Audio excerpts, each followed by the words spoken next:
So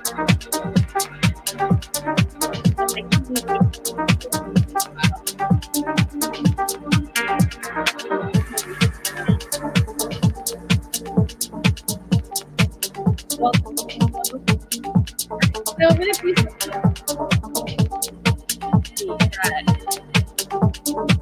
RAR? Welcome.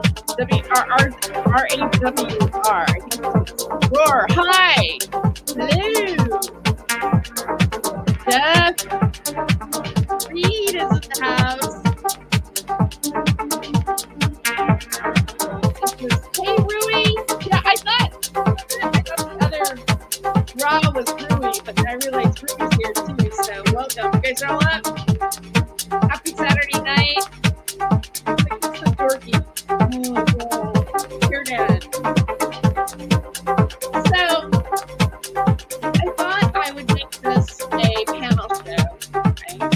If it happens, great. If it doesn't, that's fine too. There's just a few things. I mean, we can talk in the chat. Hey, Modern Nomad. Yeah, so I put the invitation in the chat here, and I'll do it again if anybody wants to come up and join me. Hey, good morning, Vanessa. 7:50 a.m. Sunday. Happy Sunday. Your day's starting. You know, it's funny. I used to be a person, and you know, if I got it before noon, I would be like, oh, nice. So I'd be like, oh, I should go back to bed, right? Because I work at night, like late at night.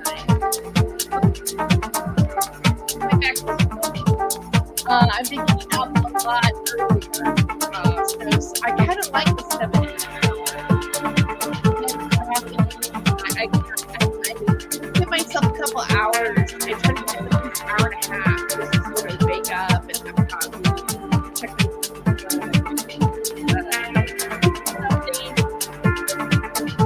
Hi, Paul Shields. Welcome. I like the Saturday night. I like the late night crew. I like doing something that's late sometimes because I get to see some of you guys that are in the UK and in other parts of the country. And, you know, it just kind of feels a little more chill late at night. Saturday night, this time is good right now while I'm in school because I can do all my homework. I'll talk for a little while before I go to bed, right? And so if you guys want to come in, if you guys want to come and join me, that would be great. I mean, first of all, since Vanessa's here, I want to talk about Russell Brand. I didn't even want to put him in the title because I think that YouTube is not only do they demonetize Russell Brand before he's actually gone to trial or been arrested for anything. I'm sure you guys already know this. I mean, I figured that you are already watching and up on everything that's happening surrounding it. But I guess the lady in Parliament like wrote Rumble and all of the social media and said, oh, you know, he can't be monetized not for what he's done or because he's talking about what he's done. Like a person doesn't have the right to defend themselves, you know, against allegations. You know, what happened to like guilty and, you know, innocent until guilty, innocent until you've gone to trial by a jury of your peers? What happened to that? All of a sudden he's just real. He's guilty. He's guilty. He's guilty. He's guilty. And since when do journalists like this happen? Like, it's like you do a journalist when a crime happens and not call the police or file reports or talk about it. It's the timing of it is so interesting. I could give it the benefit of the doubt, you know, in the sense of I'm still like, is he guilty of something? We don't know. Is he guilty and the media's trying to silence him? Is he guilty and Hollywood and the media is fine with it until you do something wrong and then they clamp down on you? You know, are we actually, you know, our past. How bad was he? All of these things come to play. But when you see Parliament send out letters asking for social media platforms to demonetize him, that is a direct hit to try to take money away from somebody, to try to silence somebody, to make it more difficult for them to talk about the topics that they talk about. That seems covert to me. That is definitely censorship. And if you think that it's just happening to people like Russell Brand or people that are bigger names, you're wrong. Because I'm noticing that even I think Sean Atwood today said we're going to talk about RB. Now I'm wondering if somebody came in. I'll add you. Hey. Oh no, it's Bella.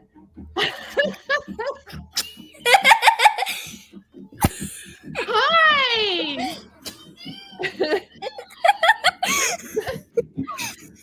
Bella is Jeff's daughter. Does your dad know that you're on the show right now? Jeff, are you okay with Bella being on the show? Hi. Hi, Bella. Is this your first time on a stream? Okay. So you're cool. Hold on. Let me take the music out there. It's very pensive and serious, and then Bella joins, and I've got to cut that music.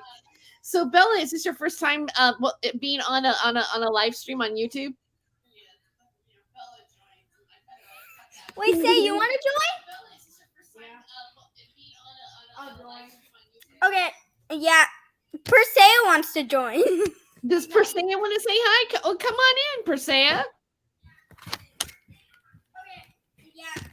Okay. Persea wants to join. Does Persea want to say hi? Oh, come on in, Persea. It's the link. I can hear my that link. You guys are playing me in the background, so I can hear myself. I was just helping her with the link. Wait, is she coming on it? She's coming on from a different device? It's echoing? Okay, Jeff says she will go to bed soon. So your dad's letting you stay up late tonight. Oh, wow.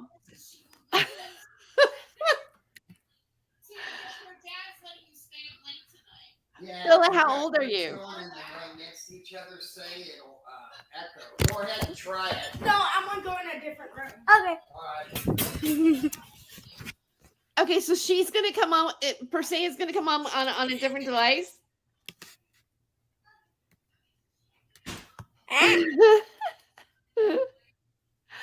My guests just get younger and younger. I don't know what to say. You would think. So Bella, how do you? Oh, she's got her. You're muted. You know how to mute. That's good. Oh, here comes Saya. So Bella, how do you got her? Okay. Hey. Hi. Hi. So I heard you guys went to you had an exciting day today. You went to the Honeybee? Okay. Yeah, the Honeybee Festival. What was that all about? Hi. So what was the Honeybee Festival about? You went to the Honeybee? Yeah, the Honeybee Festival. What was that all about?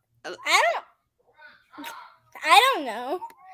It was just random in the background. Are you guys playing the show? Can you mute the show that's playing in the background?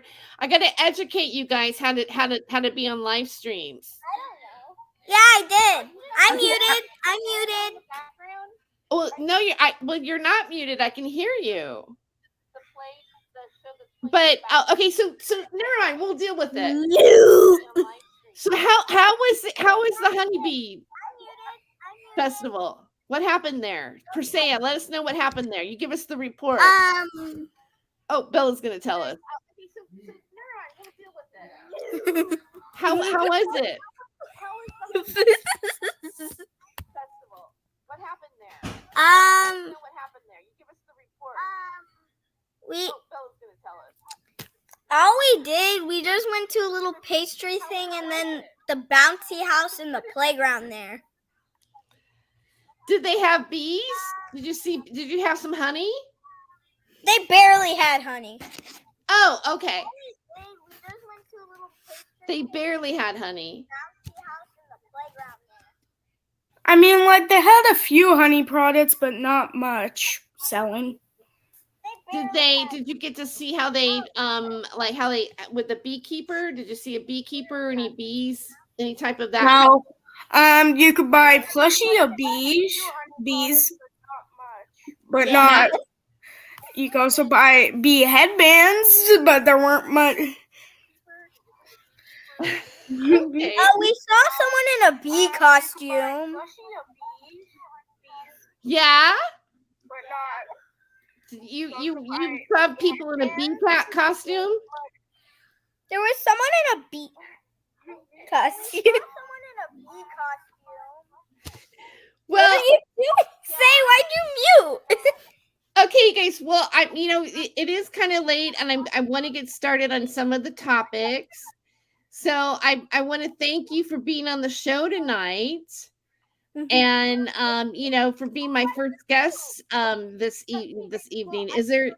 I'm going to start with Bella. Is there anything that you want to say to the viewing audience before you leave? Like, you want to wish them well, or for being my first guest this evening. Is there? She's shy. What about you, Persea? Do you want to say any final thoughts before? I can barely hear anything. Goodbye. Bye, Persea. Okay. Bye, you guys. I'm going to say goodbye, but thank you for being here. Wait. I didn't mean to Bye. Bye. Okay. God, I hope I didn't accidentally ban this. First time I'm kind of navigating here. Okay. So, great. That was interesting. I don't normally. Well, anyways, that was fun. Well, that was fun. I hope they had a good time being on tonight. And so she says it's weird. All right. Well, it was fun. Unexpected but fun. Okay, so I want to get back to talking about. Well, let's kind of play a little bit more music here for a second. I'm going to play a little background music. I'll go with what I had before, or maybe this is a good one.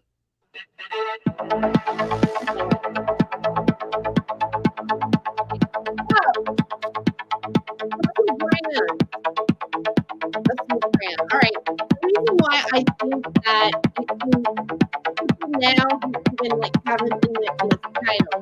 I was focused on Atwood. I noticed that earlier he was more on R&B. There was a man that I featured, and I might actually show his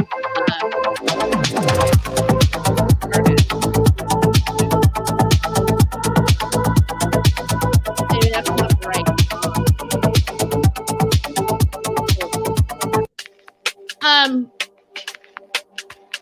The body language guy did another video, and he kind of went on. I think he got demonetized and maybe even shadow banned. Did I just bleep out of that? He might have gotten demonetized and even shadow banned for even talking about Russell Brand.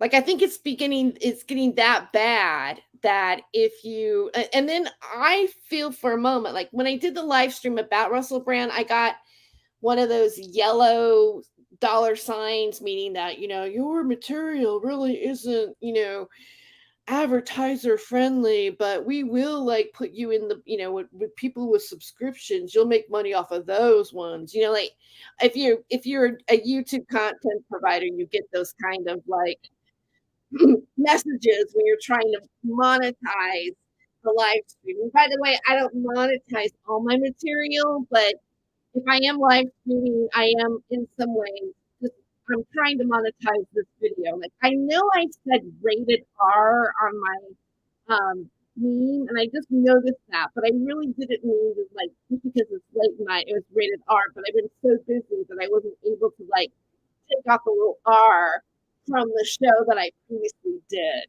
Okay.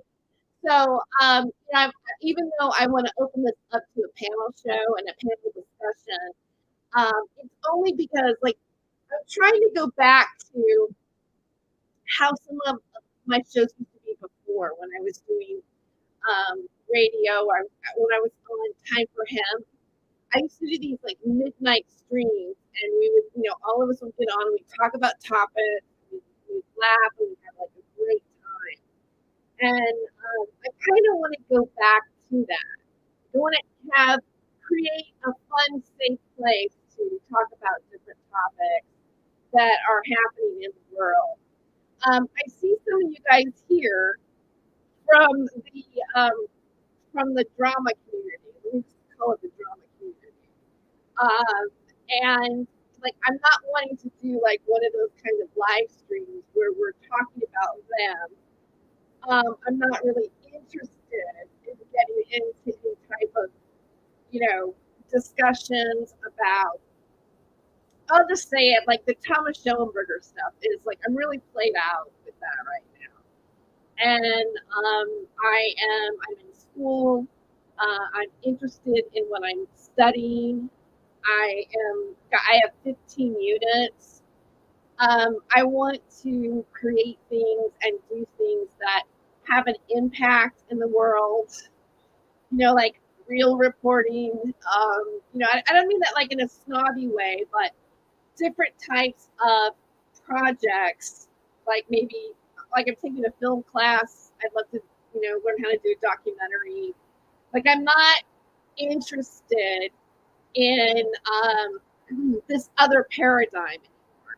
It's not like I'm not gonna like maybe do a Rumble show, or I'm not gonna do commentary on what I think that world is and what's going on, but I really don't care anymore. On some level, I'm just like over it, don't care. And I did do a Rumble show, like a month ago, and I think it's titled something like "This is what LARPing looks like," and I said a few things about hoax from Hoax Wars, and I made a joke. And let me just kind of explain. I'm going to address this right now just to kind of just get this out of the way. But I made a joke, and the joke was in context. It was in response to me playing one of the shows where Hoax said something about he thought the hashtag #MeToo movement had been already debunked.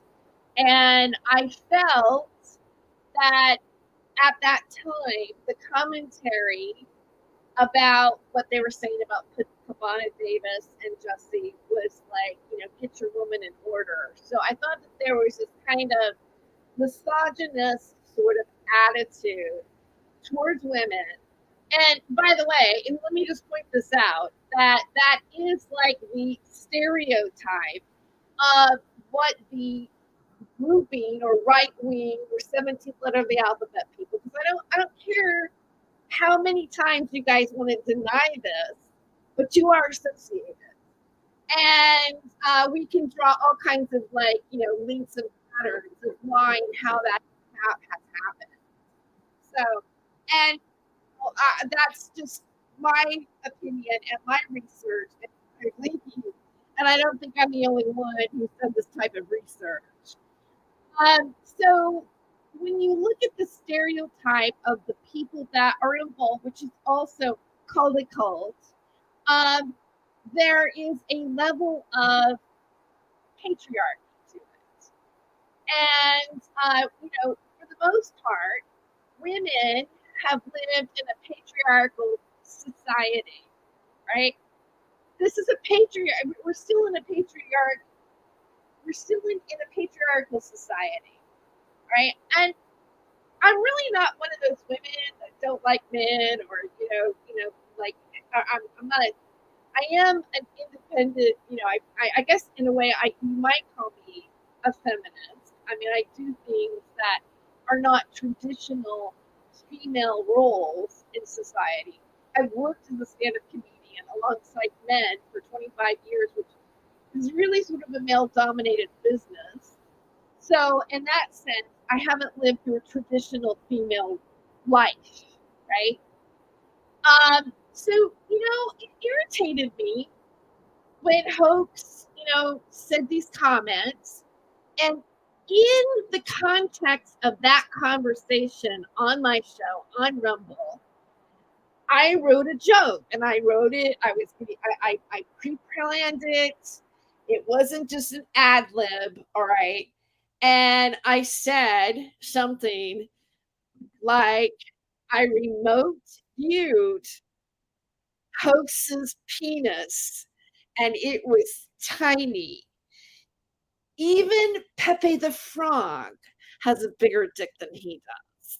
Okay. It was a joke. It was only meant to be a joke. And it's a little innuendo. It's a little, sexy or whatever, but it's not compared to like comedy. And in the comedy world, it's pretty tame. And here's rules in comedy. Maybe you guys, I'm just going to inform you.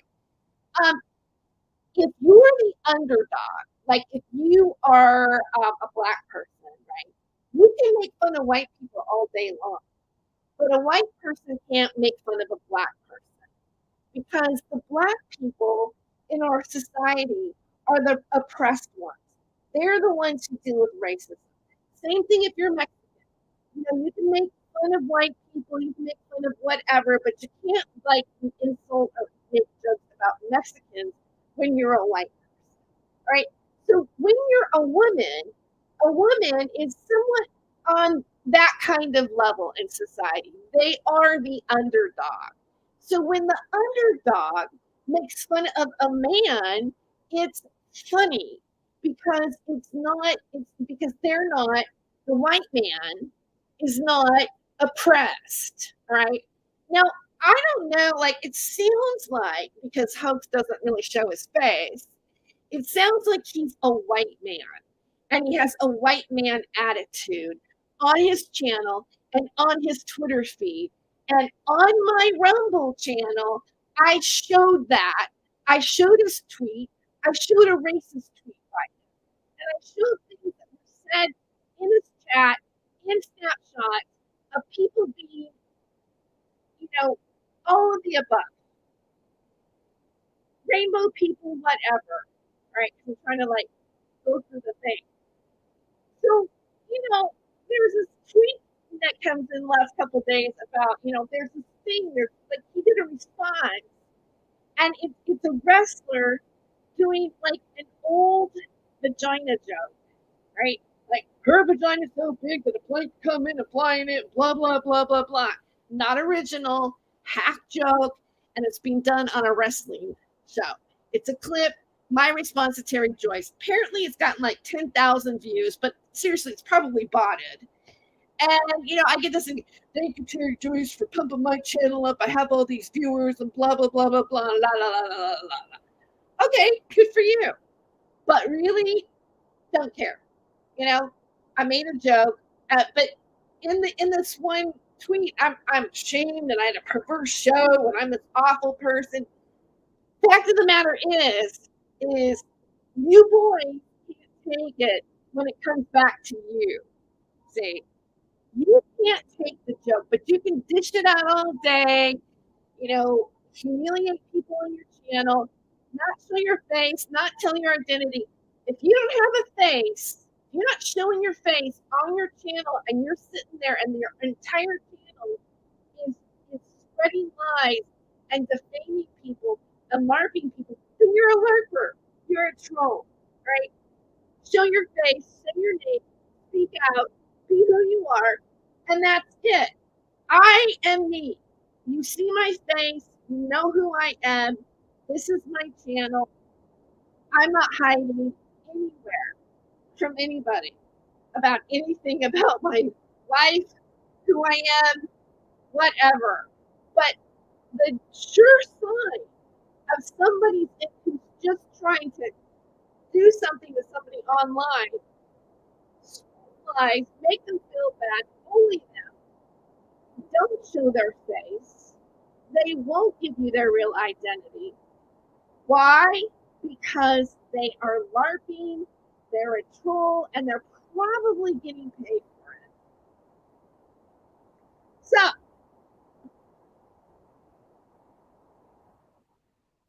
on that note, that's all I'm going to say about it. That's what I'm going to say about it. Because, you know,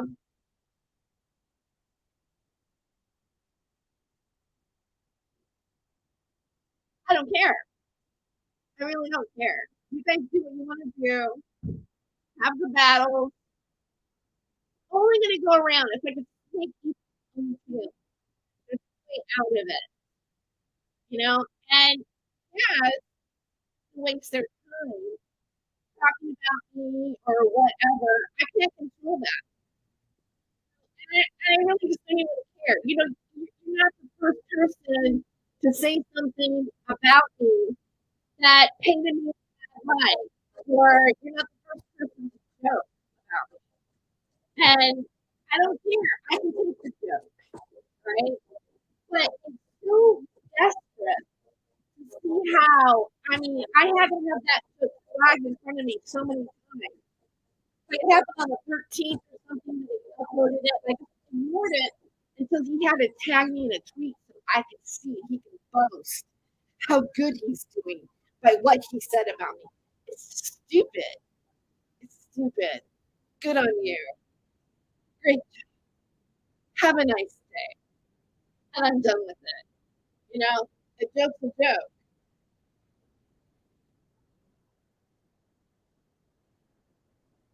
Right?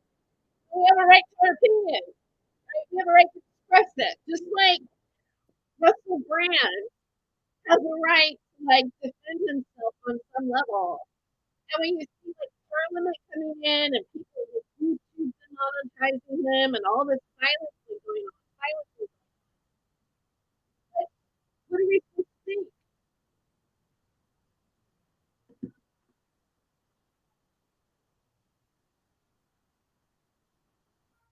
You know, I mean, we can't just be like, I'm talking about hashtag me too and all this kind of stuff. Hey, what's happening? What's happening? What? That's Orlando. Actually, what? We have a balcony here and I let him out. And so now he just wants to go out there and it's driving me crazy. So whenever he wants to go in and out, he doesn't go on the balcony without me. What? What? Yeah?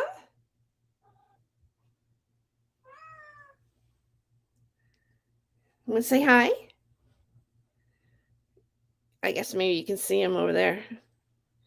He's going to calm down in a second. Okay, so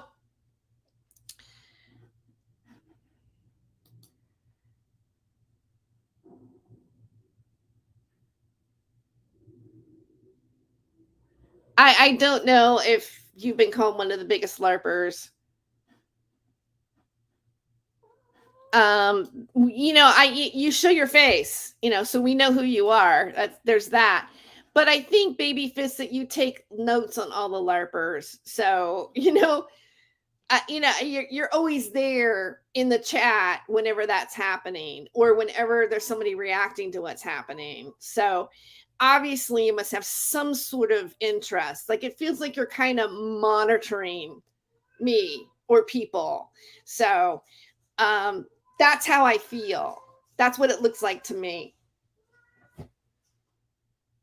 Okay, so I'm going to move on with the show.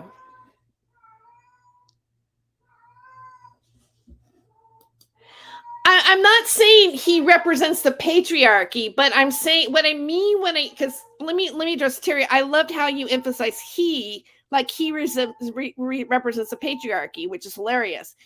I'm saying that, you know, I'm not saying Hoax represents the patriarchy, right? But I'm saying that he's exhibiting a sentiment that is sexist and misogynist, and we are in a patriarchal society. And and it's not as cool for him to do a vagina joke about me as it is okay for me to make a dick joke about him. Like in the world of comedy, like I'm the underdog. So if you're going to talk about like who's a dick here, it would be him. And I made the joke in context to his sexist comments about the hashtag Me Too movement. Okay. So if you look at that performance and you watch that and you see it in the context of what I'm saying I'm better than him, basically. I had an original joke, which he didn't. And you know what? If with all this stuff going on here, with all the stuff that we're supposed to take from what he does on his channel, he can't handle a joke. He can't handle a joke. He can't take it back.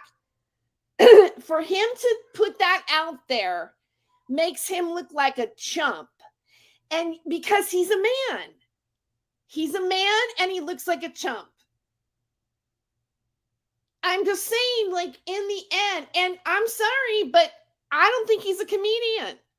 Like, you guys can sit back and like laugh all day about what you think his insults do to people, but he's not a professional comedian. I don't even think he's a working actor, even though he says he has an agent. He's freaking LARPing and trolling for Thomas Schoenberger. End of story. All right. He lives in his own echo chamber, right? It's an echo chamber, popped up echo chamber. You guys are in your own echo chamber. You're not as big as you think you are. You don't really matter like you think you matter, because this is just an echo chamber. The outside world really isn't like paying attention to you, other than the fact that there could be a spotlight on you for your behavior that might get out there on a bigger level. But in reality, you're just a fucking annoyance. Okay? That's what I think. Right? I don't think this is like so big or revolutionary or needs to be clamped down on. It's my opinion. It's my experience. You don't like it? Leave. Leave me alone. I don't care. Really? You're going to say, you're going to do what you do. You're going to like try to bother me or have do something. Hey, go for it. I need to move on.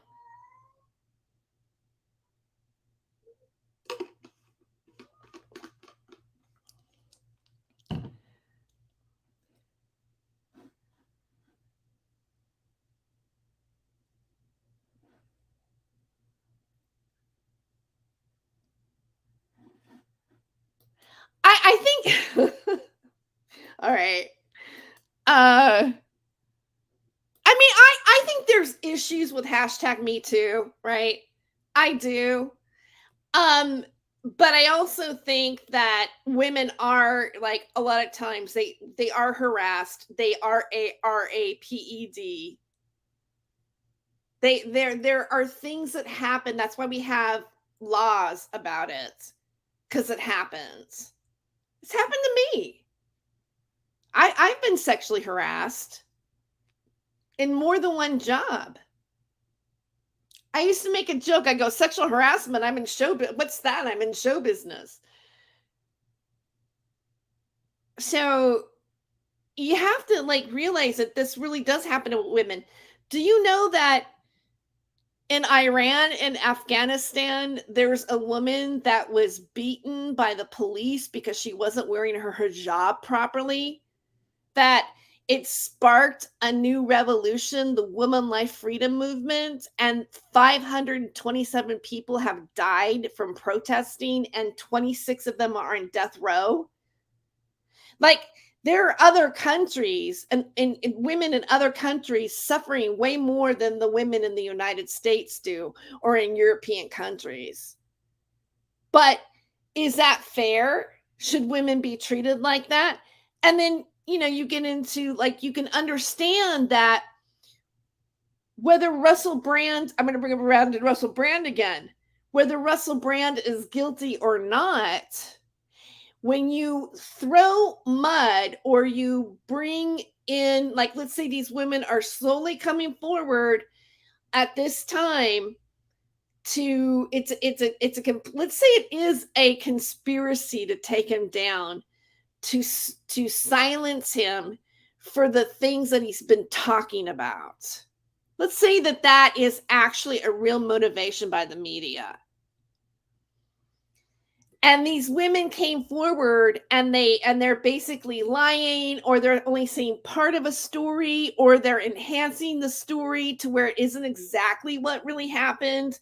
Maybe they're allegations, maybe obviously there was relationships with these people, but maybe it's stretched more than it should be. And it's meant to target or smear somebody, right?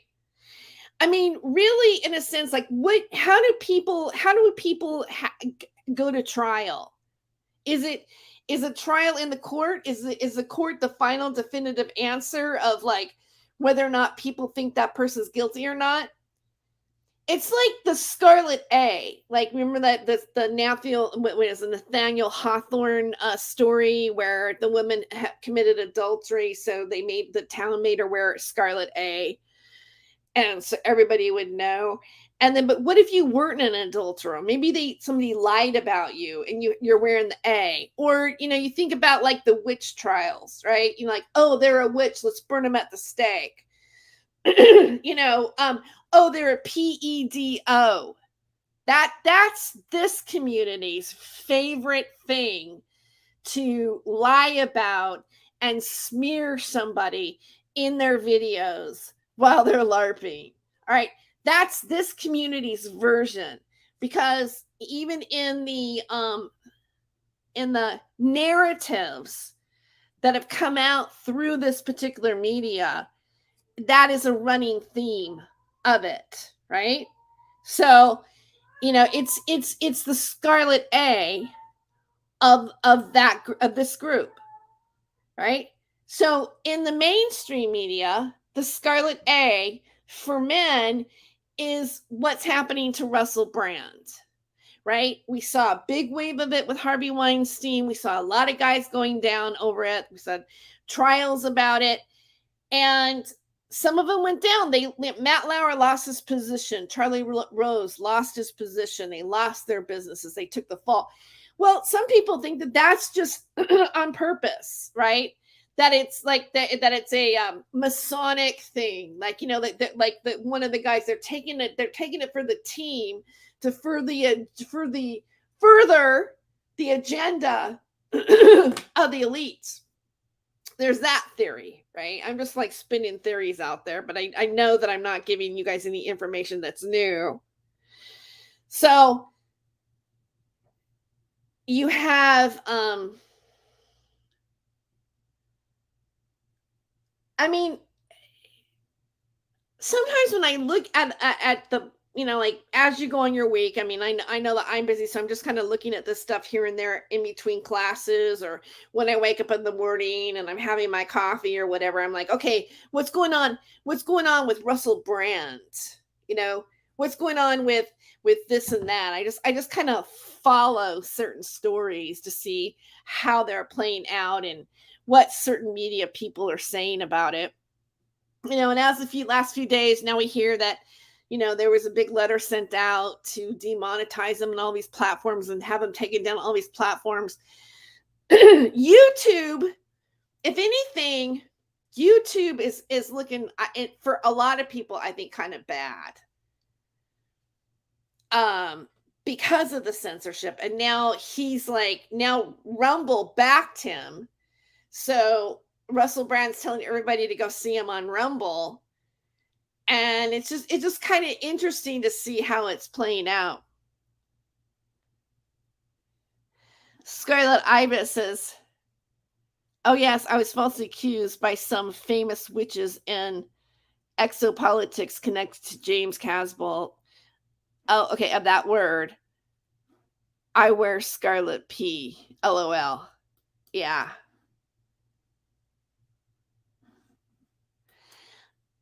Did you get sexually harassed while writing your movies? That's not good if that happened. Okay, that's a whole nother world, by the way. So the line of that, I guess, is blurred, but sexual harassment is really about power. So is like RAPE, right? It's about power, not necessarily about sex. So I would say no. That did not happen to me when I was writing those movies. Although I had offers for sex. So let's just put it that way. Okay, I had offers because that was that world. But it wasn't like the one time that I did get sexually harassed in the comedy business was when I was first starting out, and I had to live in an apartment with other comedians. And I had this one guy that was trying to challenge me to sleep with him that week. And when I didn't, basically how he did it was like, you're not sexy, you look like you're uptight, I don't even think you're good in bed. Something, how like guys will like do something like that. You're not even good in bed. And I'm like, oh, okay. Since you like know so well. Right.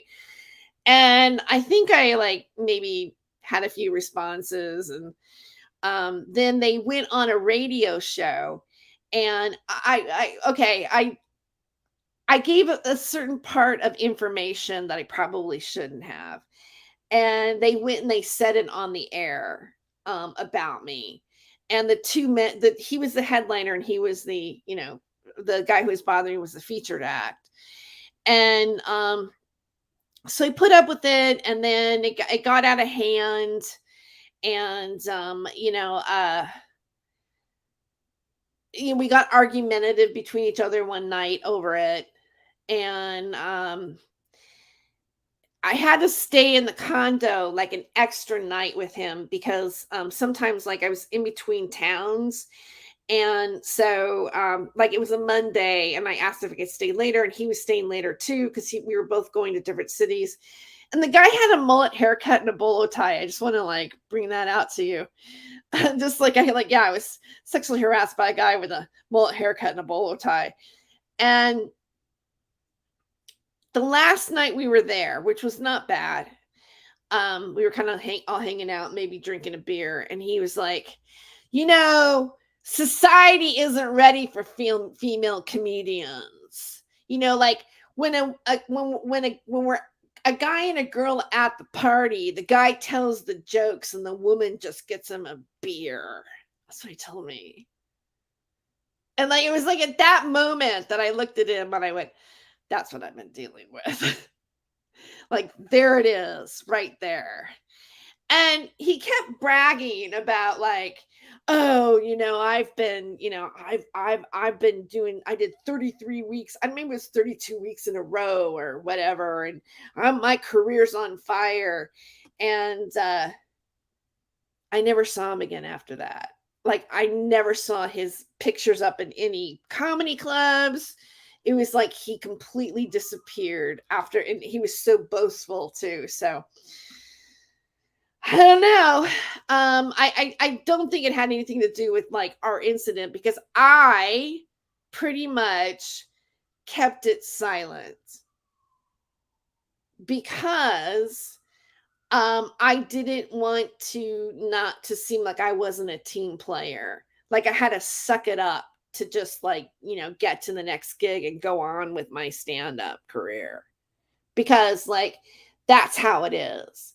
And there have been a lot of women, and I had another female stand-up comedian, like she confided into me that she got RAPED by another comedian, and she was silent for a long time because she wanted to continue her career. So that's the kind of stuff that women have had to put up with when they are doing a job just like the rest of a man in the same field, or just even the workplace, whether it might be your boss or whatever. That's not fair. But it is difficult if you are a woman and you've made those choices. And sometimes like you have to have therapy afterwards, or there's a moment of having to deal with that choice that you made. Because even though it might have helped you get along in your career, it may still have emotional damage to you and kind of set you up in other situations and how you're going to react in that or play out, how that might play out. So at the same time, when you hear an allegation about a celebrity like Russell Brand, I don't want to be insensitive to other women who are victims of something like that. And I haven't scanned like every document specifically. I don't know everything, but there are a couple things that I have heard is that the documentary that is being done, or the women that are speaking, their words are being played by actresses. And apparently it's okay, or legal in a sense, it's a creative choice to, protect the identity of somebody in a documentary by having somebody else play their part. But you have to realize that when people are watching something and hearing something, they're hearing an actress play their emotions or their pain. And when you're not hearing the real person, it's part of our key of being able to tell if something's authentic or not. So, if you hear somebody talking about their experience with their real voice or telling the story, they might slip up in the story or something. You might catch them in a lie because they're trying to repeat it on their own. Or you may find like their intonation or the way they're saying something has a lack of authenticity to it. And that's what we're missing in this piece, where women are playing the part of Russell Brand's victims. So I want to point that out. So I find that that's also a bit intentional, in my opinion, when you are already having like some sort of documentary out with actresses playing the part. I mean, they cast it already. I mean, it's already in the can. It's already, so how long has it been that this was being prepared? That's one question that I have. Another thing is there's some texts that between him and another woman that look like they might have been rewritten, or they look blurry, or they look like they were strewn together, so they might not be authentic. And I think the real clincher that gives more of a validation to RB is that the fact that Parliament sent out that letter. So what do you guys think? I've shared my opinion right now, and you may agree or not agree, but if you do want to come up and talk about it, you're more than welcome. Johnny's list says who was Hoax Wars? Yeah, you don't really need to know. I mean, it's a channel on YouTube, and the channel cropped up recently, just very recently, but apparently they were on in the past. And the person really loves Thomas Schoenberger.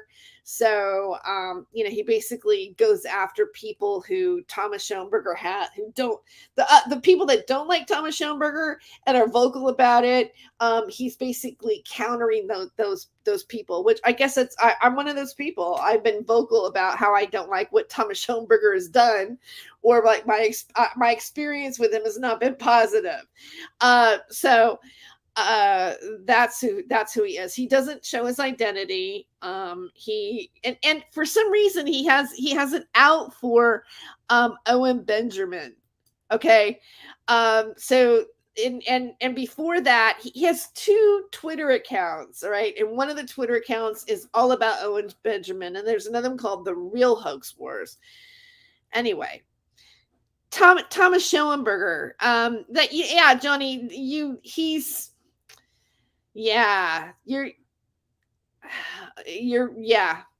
Google him. You'll find out who he is. You'll Google him. Yes, actresses are playing all of its accusers on TV here every day. Awful. Even shots of actresses wringing their hands, not the real women. Yeah. Thank you for sharing that, Vanessa, because we don't know what's going on your television over there. And for you guys that are watching, Vanessa is in England. So, yeah, the actress thing, it's no bueno for me. It's like, no, I don't think that is. Scarlett says, I love Russell Brand. H best. And it takes a certain strength of character to come out of that particular addiction that most people do not possess. Yeah. Well, I mean, I think another thing that works in his favor is that he's transparent. I think when you come out and you say, yeah, I did this, I was an addict, I was a sex addict, I did blank, blank, blank. I mean, where are you gonna go after that? I mean, like, how many people, like, what are the, I don't know what the actual statistics are, but how many people in the world have addictions? What are the percentage of people who have addictions? I think it's pretty high. I think we live in an addictive society, whether it's food, whether it's sex, whether it's alcohol, whether it's, cannabis, whether it's, whatever it is, whether it's playing video games or working out all the time or injecting your face with Restylane or whatever it is that you're addicted to. A lot of people are addicted. Even food addictions or anorexia, eating disorders, it's all kind of a part of, like, it's an obsessive compulsive kind of nature. And it's not easy. Like, the world seems really, like, again, I'm like, wow, how bizarre is this? I mean, because we have the Russell Brand thing. We've got the Lauren, sent that Republican that was like, having, like, that guy was grabbing her, her boob, in the theater, and they were getting it on a first date, and she was disrupting. And do you know who I am? Lauren Boebert. That's circulating around.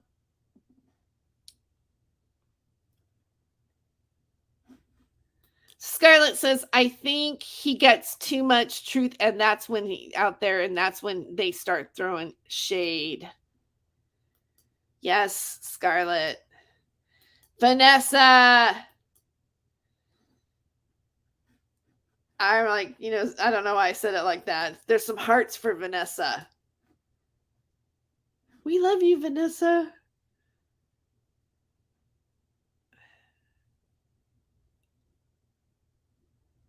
Jeff says, if you own your own business and have no employees, sexual harassment on the job can be a problem, especially if you sue yourself. That's funny.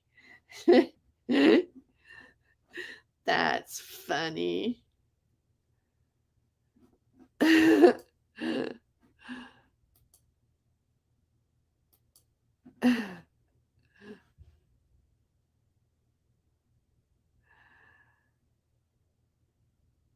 Okay, well, I know this is like not exactly. I'm going to take a break for a second on Russell Brand, and I was wanting to show this earlier, but then I got sidetracked with the hoax shit. But again, if anybody wants to join me at any point tonight, and you don't have to, like, I might even change the title. Like, I wasn't sure what to expect in terms of like whether or not anybody would want to come on. But you know what? I take that back. Bella and Persea were here. And you know what? So I have had guests tonight. So people did show up and it was a panel show. Even if they're, you know, even if like nobody that wants to talk about these topics, come on.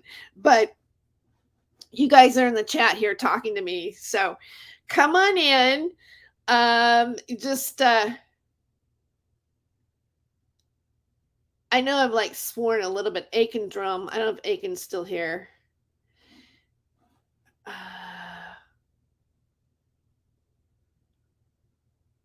Baby Fist. Baby Fist. Sorry, I'm just looking at like that's going through. Okay, just for fun, I want to show now. What's his name? Rocco Fowler. Remember that super soldier Rocco Fowler? I found some kind of interesting footage that I did a long time ago where I was just holding a cell phone up to like something that I was streaming while I was doing I think it was on Revolution Radio. I might have been one of the first people to interview him. And at the time he was claiming to have been one of the Montauk boys. And what's interesting about this, what's quirky about it, is that he didn't want to show his face at that time. He was afraid to like show himself. And he was wearing a ski mask while I was interviewing him. And I think he went by the name Eddie. And I found these videos again. And I just want to just be for nostalgic purposes. I want to play one of them. And I think the first one is this one. And I'm going to like bring the volume up for a second. So I want to bring it up, and I'm gonna show you it. Wait a second.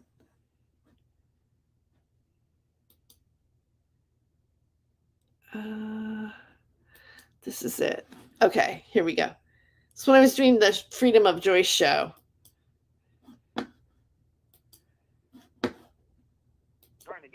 Oh yeah, this is the Freedom of Joy show, and the Freedom of Joy show is on Studio. And Mike Harris is on Studio B. Yeah, my mistake. No Sorry, problem. I'll call you back later. Yeah, no problem. I'm sure you will. Thank you. Bye.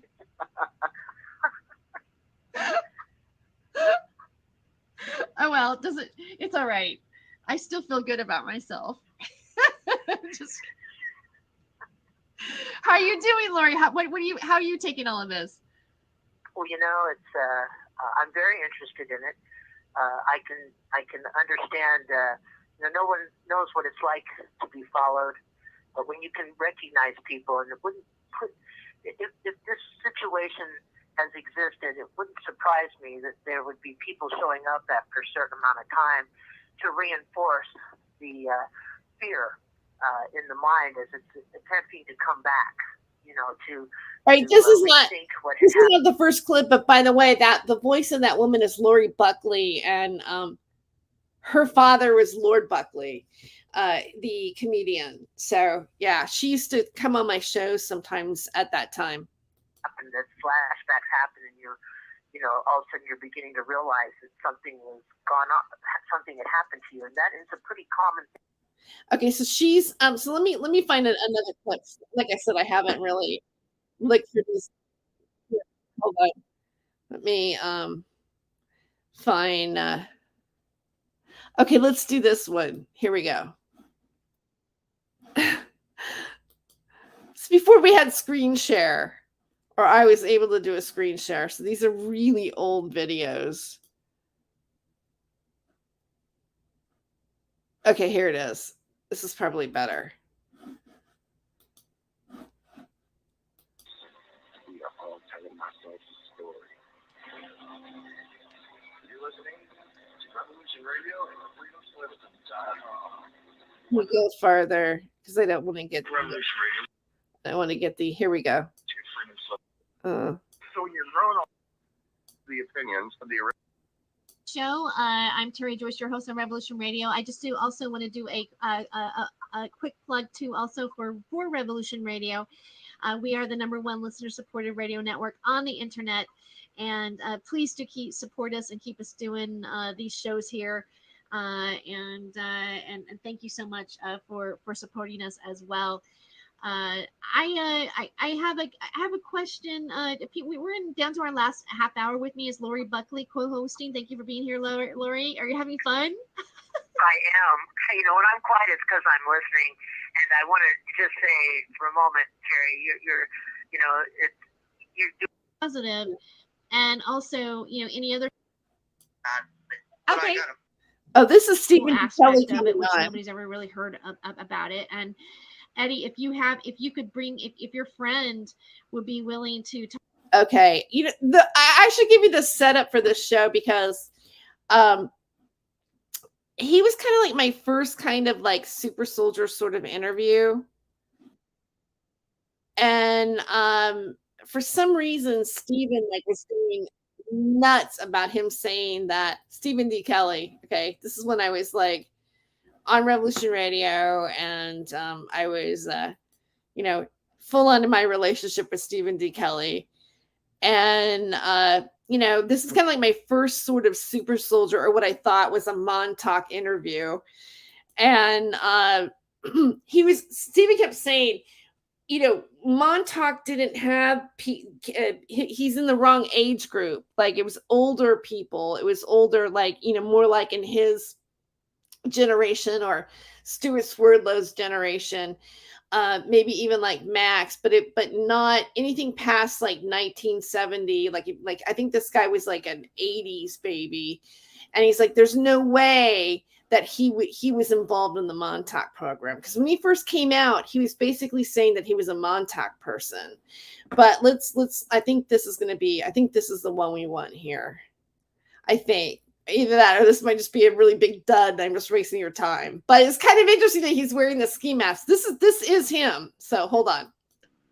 That's also, there's a lot of other young men that are currently in the same position you are. Can you let me know? You live in Long Island, correct? Yes, that's correct.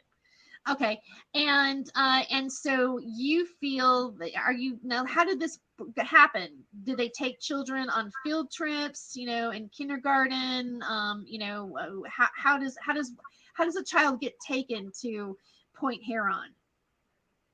Well, like you were just saying, about how the government is, and basically you get your parents to sign a permission slip to let's just say for me, I'm going to start out with my timeline. Okay. I was born in 1987. I'm a surrogate. My adopted mother, she couldn't have children. So a close friend of her had me for her, and she had several miscarriages. And that right there leads me to believe that, I'm here for a reason. You understand? Right. And I do believe that, this stuff is still, and I know this stuff is still going on. I'm not going to name what schools I went to. I'm not going to name teachers' names, but I remember going on class trips to the lighthouse. And I forbade them. I could, lead you down the trail to where the hatch doors were, to where, the hidden bunkers were, it was designed, it was set up perfectly. And they would single out 9 to 10 kids on a class trip, and they'd lead us down this trail. And I remember one of them telling me, the teachers telling me, do you want to go down there? I said, no, I don't want to go down there. Well, you're going down there, this stuff gets me emotional, the fact of the matter is, I don't see kids that I went to school with anymore. And that leads me to believe that they're either dead, or they're either in psych wards, or they're either in prison, or they're somewhere. Who knows? They might be on, Mars or another planet, on the back of the planet in a cage or something, or cloned or whatever it is. But, I remember, for me, I remember these long, dark hallways, and I remember hearing kids scream. The reality of it is kids died in the name of science, strictly because of fear. Fear, like my friend says, fear. I mean, wouldn't you be freaked out if you saw some alien or something and you didn't know what it was, and you're a kid and you're exposed to this stuff, and I don't know. I don't know about you guys, but I find this fascinating. Because of the fact that he is wearing the mask, and it, I just kind of find it like, what? Like, what is this? I just think it's like visually, it's this weird a little bit, and so I don't know. And honestly, in my feeling, I don't really buy Rocco Fallo's testimony. I really don't think that he is. I think he's a grifter. So, but I mean, again, maybe I'm wrong.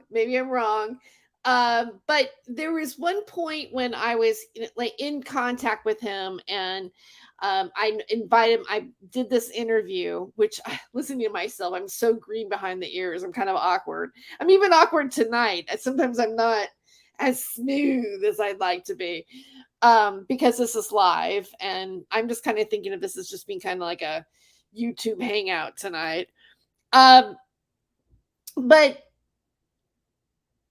there was one point where I think I was on Skype with him, and I think he said something to his family, like they were interrupting while we were talking. He goes, "Hey, this is my career. You're interfering with my career." And I'm thinking, okay, what career is this? Like, is it I think even back then, there was like, there was a super soldier. You could be a super soldier, in this, UFO community, and that was going to launch you to, some sort of career. And you could even look at that in terms of Sarah Rachel Adams. I mean, if you think about it, Sarah Rachel Adams has launched herself into, being a media personality or a brand.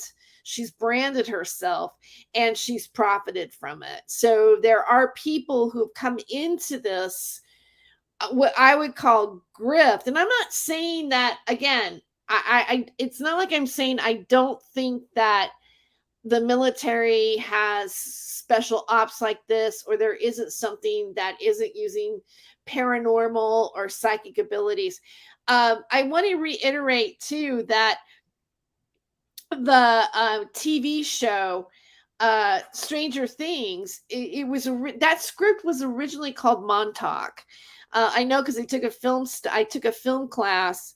I have a film class this semester, but I took a film class before at the community college, which was mainly script writing, and because we wrote our first act of a film, was our project. But there was what was I going to say?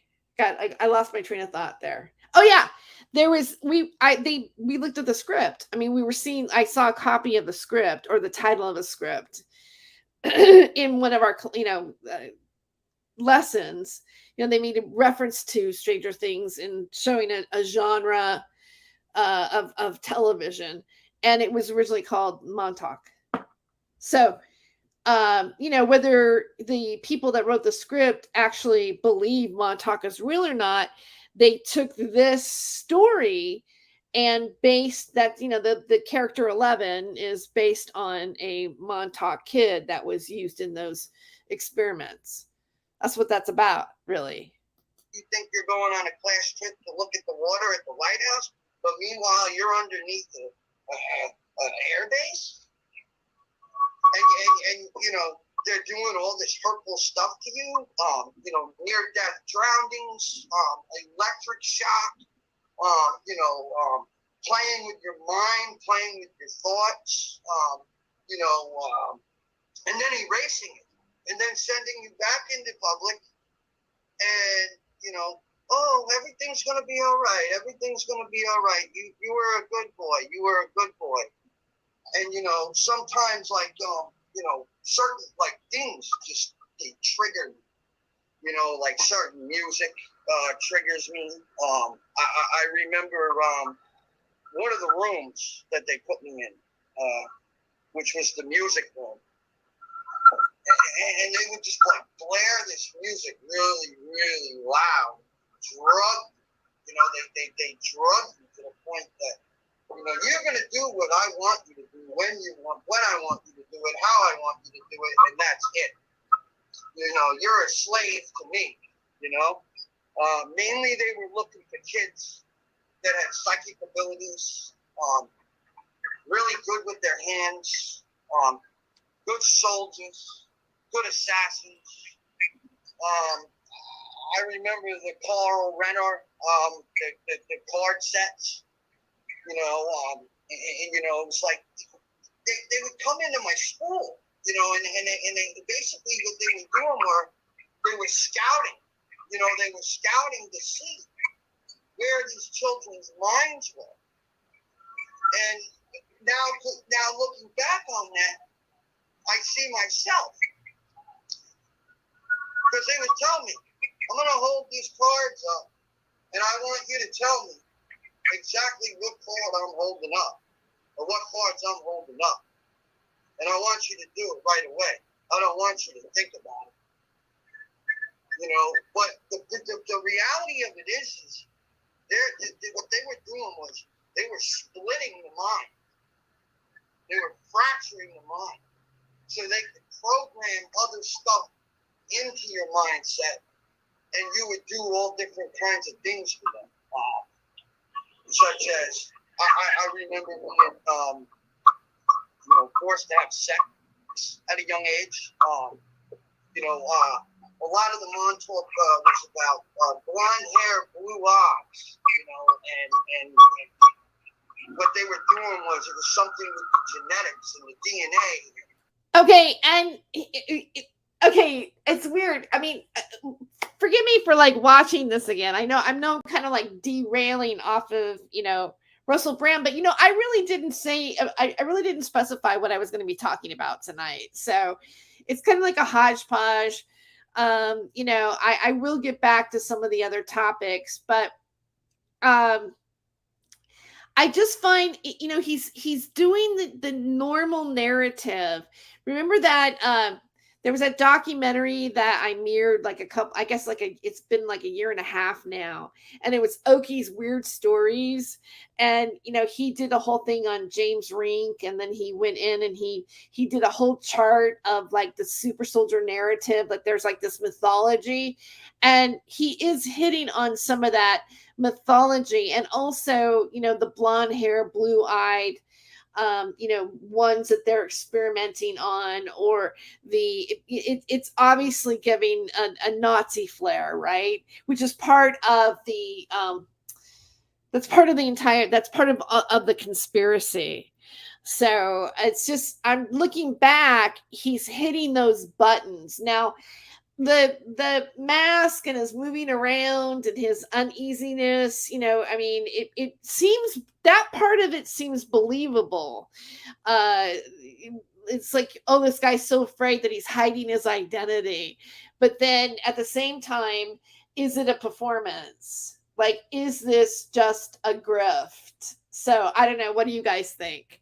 And today, if you look at, a lot of males, it's that feminist side, you know what I mean? And then you look at a female and they have that male side too, so what that leads me to believe is they're tampering with DNA, But again, this is part of the conspiracy already. So it's not, who knows? I don't know for sure, but there's a possibility that they I mean, like when a person talks about something from memory or when they are remembering things, there's a through line in their experience. And he's kind of like just sort of all over the place. Well, and maybe this is, his first time being on a show, but he's kind of all over the place and he's just throwing out these it's like throwing out globs of paint, whatever's going to stick on the wall or you got wads of paper and you're hoping like some of them are going to stick. So they did take my DNA the day I was born and went and cloned it. Who knows? I'm going to interrupt this a little bit. I think, and I know because I'm filming you at the same time that you're talking, that you're kind of coming back and forth. I think we get your voice, you get a little too close to the mic and it makes a little bit of a squeak. So just pay attention to your modulation. Just giving you a side note there, so it's not too distracting for the listeners. I want to ask you a question. What grade were you taking on these field trips? I was between 4 and 5. Okay. When it started. What grade were you in?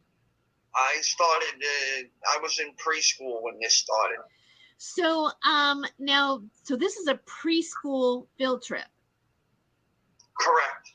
Okay, which makes this kind of a more unusual than normal, right? Because I was from my understanding, most of these trips happen with they're at least 5 years old and you're at least in kindergarten, before you're taken someplace like that. It is kind of unusual for preschools to do field trips. I'm not saying that it doesn't happen. I mean, obviously it's been a long time since I've been in preschool. But I do. So, but what we're talking about makes this even more scandalous, because if they're taking preschool age people over to Montauk, that's kind of McMartin preschool case kind of shit. No, it's not, Terry. It's not McMartin. I'm telling myself from the past that it's not McMartin. It's like I shouldn't have made that association. I'm sorry, I didn't mean to say that. But you see too, like looking back at myself in the media that I was in, I was conditioned. Those are the things that media was talking about. So I also had that sort of conditioning. I noticed somebody said there's a few things in the chat here. Hi, _. Welcome. Rui says, RB years with RB. I got these lights on. I'm kind of like RB years ago with Beta Slave Girl. Let's see. He's right about the schools. Whistleblower confirms huge program. Oh, you took your preschoolers on field trips. Oh, okay. See, dots _ said we took our and again, Stephen, there's another part to this where Stephen joins him and goes after him. Like when I told Stephen that he said that it was preschool, Stephen says they don't take preschool, they don't take people under 4, they don't groom kids under 4. Like he was like going nuts about it. So I had this other push of thought in my ear when I was doing, before I did this interview. Matter of fact, I'm going to reiterate again, Stephen got really weird about this interview before I started what about the handsome truth? Yes. What about the handsome truth?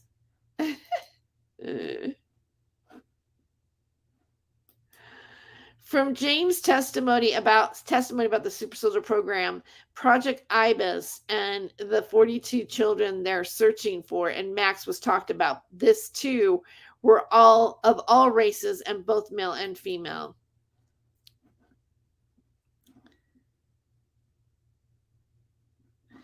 Do I think hoax is MK Ultra? No, I do not.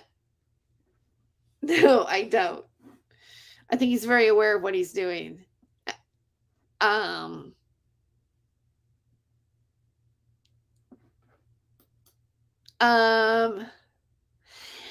Scarlett, you lived with Rocco? I actually lived with Rocco and Remy, RIP, for a couple of weeks up in Montauk. Something crazy happened to me there, but I don't fully understand, and I'm not prepared to speak about it. Okay. Wow, how ironic that you live with Rocco and Remy. I'm not familiar with Remy.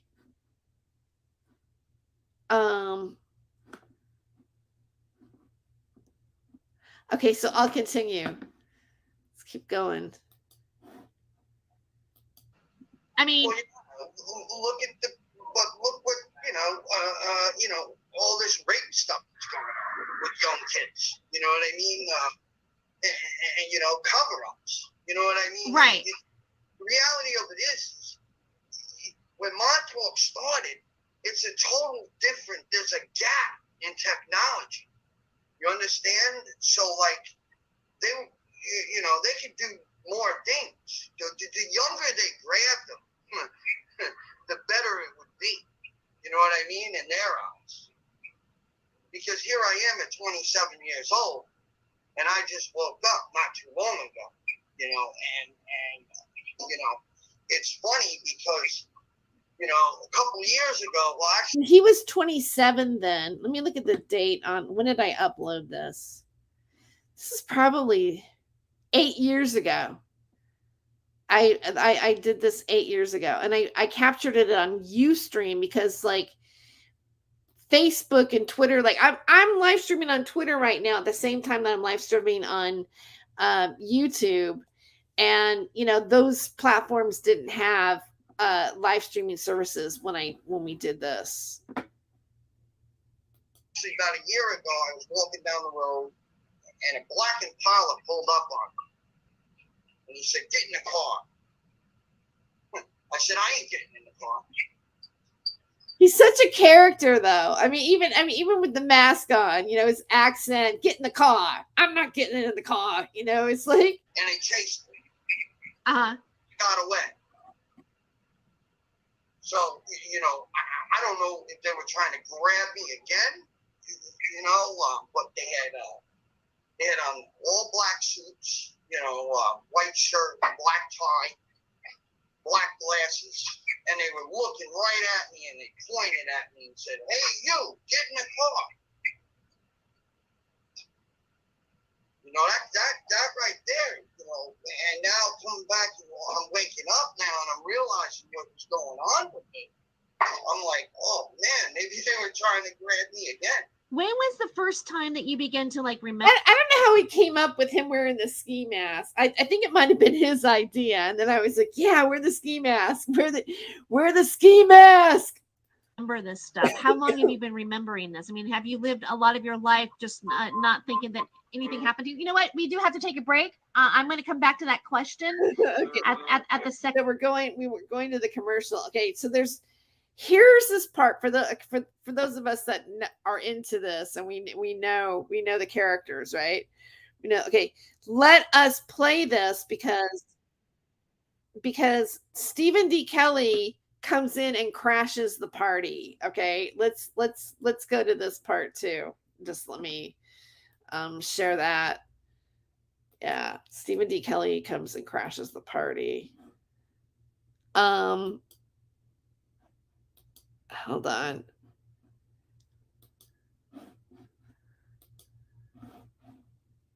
His experiences too, then I feel that would be something really, really positive. And also, any other friends that Brookhaven, is any of that true? Do you have any? Okay. And okay, see what's happening here. Now I remember. Stephen is Skyping me, asking me questions to ask him, and I'm feeling uncomfortable. You could hear it in my voice. You can tell that I'm kind of like I'm trying to he's being kind of demanding to me online. I'm still very much, in love, right? So I'm trying to not. I don't want to come after this guy on behalf of Stephen, but Stephen's pushing me to ask these questions. Radio, we are the number one. Also, what's great about this network is that it allows the freedom of speech and people. Okay, that's Lori. And I thought it was unusual that Eddie said, I even worked into it. I looked more into it, and I'm nervous. I thought it was unusual that Eddie's saying that a lot of people thought this was over with, and he's saying that it's happening, and then he's also that's Stephen pushing me right there, because like Stephen going, no, the Montauk project was over with at that point, blah blah blah blah blah, and so bringing in the preschool aspect of it, which nobody's ever really heard about it. And Eddie, if you could bring, if your friend would be willing to talk about his experiences too, then I feel that would be something really, really positive. And also, any other friends that are in your age group that are claiming that they were a part of the Montauk project at the same time. So I do want to ask you, a lot of people who, this is a common thing. If your family's in the military, or your family maybe worked at Brookhaven, is any of that true? Do you have any? Is your mom and dad in the military, or did they ever work at Brookhaven before? Hold on a second. Oh wow! I just got a really bad chest pain. Hold on. Okay. So he has a chest pain now. Okay, right. I'll write it that question. Hold on. All right. Breakfast at Tiffany's in the background. Hopefully he's okay. He's claiming that he has a really bad chest pain, so we'll just give him some really positive energy and hope that I forgot about this part. That he's okay. That's right. So, and maybe he'll come back here. And Lori's so sweet. That's right. Just a second. Also, if anybody does want to call into the show, I am obviously. I'm trying to sell time. He's having a chest pain. If anybody wants to call on the show, you know that my call-in number works for Studio A, and that is area code 347. It's shot there with him. That was his gear and his gun gear right there. Okay. Anyway, it'll probably show. 2902. And he's really young. That's 27 is a young age to have a thing. So for somebody to have a chest pain at that young. So again, if you'd like to Skype me, actually, I have somebody who does want to come onto the show. I'm laughing at the awkwardness of it happening, not that the fact that he has a chest pain. I just want to reiterate that. Oh, I'm gonna actually add him to the show here in just a moment. Or maybe he'll call me. But I know somebody who does want to come in to the show. Steven. And why is it acting different? Oh, I see what I'm doing. Okay, here. I could just do this. All right, I'm calling him right now. I think Stephen D. Kelly wants to come on to the show and add a few questions here. Steve, I guess I'd let people know Stephen already. He's another host here in Revolution Radio. Welcome to the show, Stephen. How are you? Oh, hey there. Can you hear me okay? Yeah, I can. Thank you for coming back. And Addie, are you feeling better? I just saw that you came back. I just got messed with. My mind, you know what I mean? Like pains, you know what I mean? It's like when I start talking about this stuff. Yeah. So it's like I'm programmed not to talk about it. Isn't that clever to get a question that you don't want to answer, then all of a sudden you're having chest pains because he's being targeted. Okay, let's move on. Well, we do have Stephen D. Kelly here. He has been listening to the show. And Stephen, do you have any questions or comments that you want to make? Well, I wanted to bring up McMartin Preschool, which was an event that happened out here in California. Oh my God, here we go with McMartin. Here we go. Where there was allegedly satanic abuse took place, and of course it went to trial, and many kids were put on the stand and testified, and obviously they were very young, so their testimony was discounted. But the big thing that was really important was the fact that it was the school that was on trial. The trial wasn't about the experience of the children. The trial was about the the school and the leadership of the school and how they did that. So I think that's really, really important, because if the story here isn't really what goes on underground and all that, but it's how these people on the surface, in positions of confidence, are able to take advantage of people. Now, so we have to ask: is it just the student? I mean, is it just the teachers? Is this a conspiracy? Was this involved? Was this connected to Brookhaven National Labs, or were the parents involved in the military? A lot of times the parents go along with this because they're involved, and they're all part of it, and that's because of either some sort of satanic thing or some military thing or who knows what. But this is why it's so important that Eddie, there, you got to think about, you got to name the names. I mean, those of us that are in the truth movement, you look at me, I've got my face all over the place, and sure, they want to kill me, they can do it anytime they want, but Stephen wants his face all over the place, okay? But that's the price that we pay for helping everyone to learn the truth. So I really hope that you'll think about telling us more about the school and about the teachers, and we can look and say, is that school still there? Are they still doing this? What can be done about that? And if that's the case, that's where we can really fight these people. What do you think about that? All right. Oh, absolutely. Absolutely. Well, my grandfather was in the Air Force in the Hamptons. And me and him have never really had a good relationship. But he had also, when he was in the Air Force in Texas, and he got transferred out here, he had ended up getting, I don't know who's, one of the people that were also involved in the Air Force, one of their girlfriends pregnant, and he never did any, you know what I mean? He never took care of the kid, or, so maybe what they did was they used me, and did stuff to me because of that, kind of getting back at him. Okay. Yeah, they keep it in the family usually. That's right. Yeah. Do you feel at some point that you would be able to, say what the school is that you went to, or do you feel that? No, the guy in the ski mask is not Hoax Wars.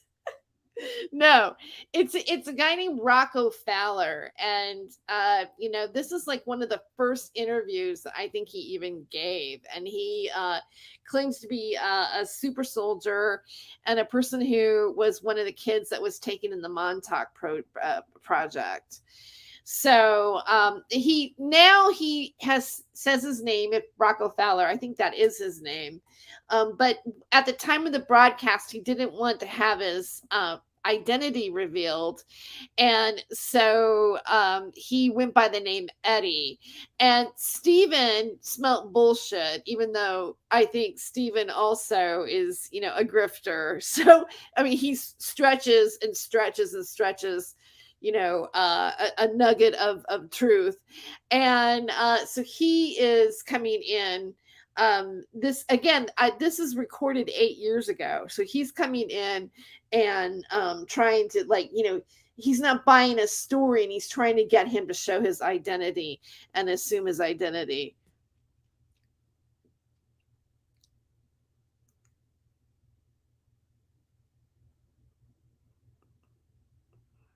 Okay, LARP, you're out of here. I'm sorry. I knew who you are, but you're just trying to perpetuate the drama, and I'm not interested in it. So bye-bye. Thanks for subscribing. All right, so let's move on. Like your friend that you say, it also was that, did your friend go to the same preschool as you did? Well, yes, he did, and I'm gonna talk to him, and I'm gonna see if he'll get on here and talk himself as well. And do you think that like maybe like two of you together, you would feel, comfortable to come out and say, hey, because again, I think what Stephen is suggesting is, the only way to really get over fear and be empowered with something is to like completely own it and come out with the complete truth. And just say, I have this, these are the facts. We believe that this is going on. Perhaps there should be an investigation. Is it still continuing? Do you think it, maybe it's, if it happened to you, when has this program really stopped for children? If that's the case. Well, I've also had friends that have went up because, as of now it's a state park. But they went up there and they said that they've woken up, and I'm talking about numerous people, that they woke up at the train station in their own vehicles, and they were walking around the park, and they don't remember what happened to them. Got a little bit of a whistle there. Can you just bring your volume down just a little tiny? Like maybe usually for me, if I make my volume on my end, my listening volume about halfway down, you won't get that kind of little feedback going on. That better? Yeah. So are you feeling better? I just want to make sure you're okay. Oh yeah, no, yeah. It happens all the time when I start talking about this stuff. This nasty stuff. It's kind of weird how like his gun is like pointing towards his image, right? Stephen, like the frame, the way he has it framed in his thumbnail there, or his profile on Skype, so that it looks like it's pointing right at him. That's kind of creepy, huh? Okay, let's keep going. Do you think, is there another facility that you feel that you might have been taken to other than Point Huron? Like I said, I don't remember. I remember going to Brookhaven, but I want to say it was like since this time, there's one thing that I've learned in some of my classes that I've been going to, that when you interview somebody, you do all the nice questions first. Like if you have a controversial question to ask somebody, you get all the nice ones out of the way, blah, blah, blah, blah, blah. Where are you from? Tell me something about yourself, blah, blah, blah. And then that, like, as a reporter or a person who's interviewing, your audience wants to hear that hard question, right? You usually put that hard question at the end of your interview, because if they walk out of your interview, at least you have all the other material to still write something or have footage or something, right?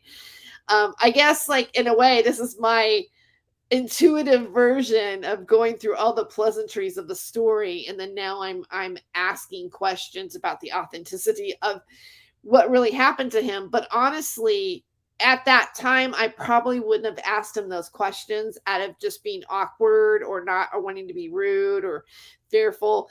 It's the person that's actually really pushing me to ask those questions is Stephen. And while he was on that show, if I can remember right, he would be in the Skype chat typing me to ask him these things on his behalf. See, that's the backstory that you guys don't know, but I'm letting you know tonight. Like, what I'm just recapping. This is like, what do you call it? Retro or flashback. Tonight's flashback super soldier with Rocco Fowler and Stephen D. Kelly. The family of a friend that worked there, but I don't remember what happened when I was in there. Are you saying that there was a family of a friend that worked at Point Huron? No, at Brookhaven. At Brookhaven. Brookhaven. Yeah, it was security. I don't think he works there anymore. I'm going to check into that, though. Okay. Because I don't remember. I remember going there. I remember the front of it, Brookhaven Lab. I remember all that, but I don't remember, what actually happened inside. There are a lot of people. Again, the older generation of people that were in Montauk, we see them. We they put their face to what they're talking about, and so they're still here talking about it. Why is it that you feel like the need to be more protective of your identity at this point? Is it because of the fact that it was a preschool type deal? Is it because of the fact that you feel that you might be put under the in front of people and say, hey, it is this school? Are people afraid that you're going to out them? Is that what's going on? why is it that that you are afraid of, or that or also you said I have a physical, they're attacking me physically for giving this information out. What is it about this information that you feel you're being attacked for? Because like honestly, like the talking about Montauk, or people having been on Montauk, they publicly have interviews, you see their face on the interview, and they actually speak at summit forums, and then they disclose their identity. That's not true at all. That's not true at all. Because if you watch Montauk Chronicles, at the end of the movie, there's a guy in a mask. So that's not true at all. Why did that guy choose it? What, in your opinion, why did he choose to wear a mask? That's not my business. Some people, they're like that. You got to understand. You know what I mean? And for me, yeah, I'm afraid, that, they're going to try, they're afraid I'm going to out them. That's why I keep getting, them chest pains and then feelings and then headaches and, I get really dizzy and, I believe that I'm getting triggered, you know what I mean, to do the wrong things. But I'm fighting that. I don't want to go along with it. I don't want to go along with it. Well, for instance, last night, I remember I was going through all kinds of craziness. I was having really negative energies come at me, and when I went to sleep, it was like all of a sudden I woke up and I was in a room, a dark room, dim lights, like 3 or 4 computers. I remember a guy in a lab coat, long white hair, glasses, real about 5'5". And, I saw like a trip chair in the room, and, they were looking at me as I'm strapped down in the trip chair, and they were saying to me, ha ha ha, you finally woke up, you little piece of you-know-what, and laughing at me and basically telling me, in other words, don't do what you're doing tomorrow.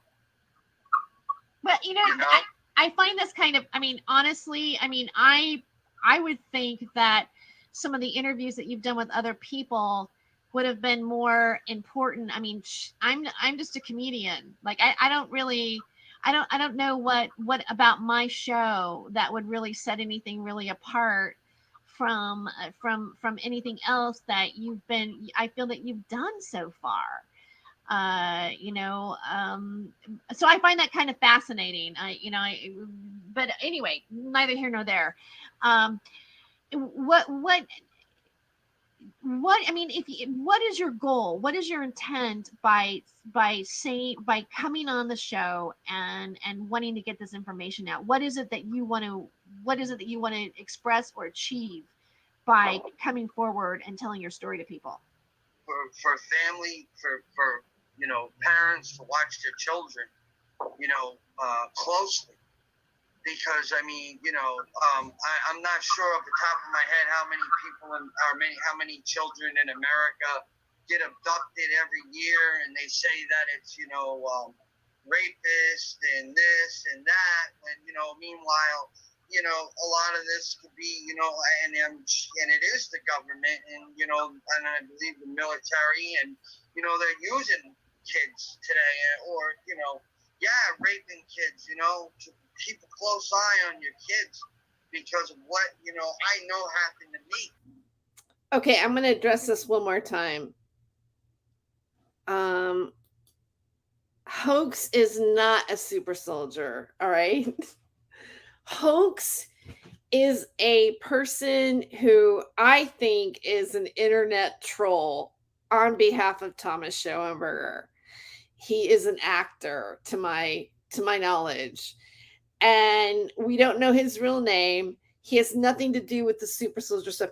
Hoax has nothing to do with the show. The only reason why I brought him up is because some of the people that were associated that he was mentioned earlier in my stream, and I feel like there is an agenda by them, by the Thomas Schoenberger group, by hoax to engage me in drama during my live stream.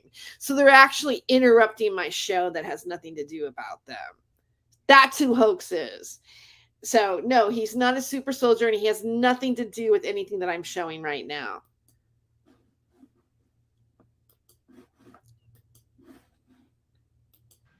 You know, and it's sad.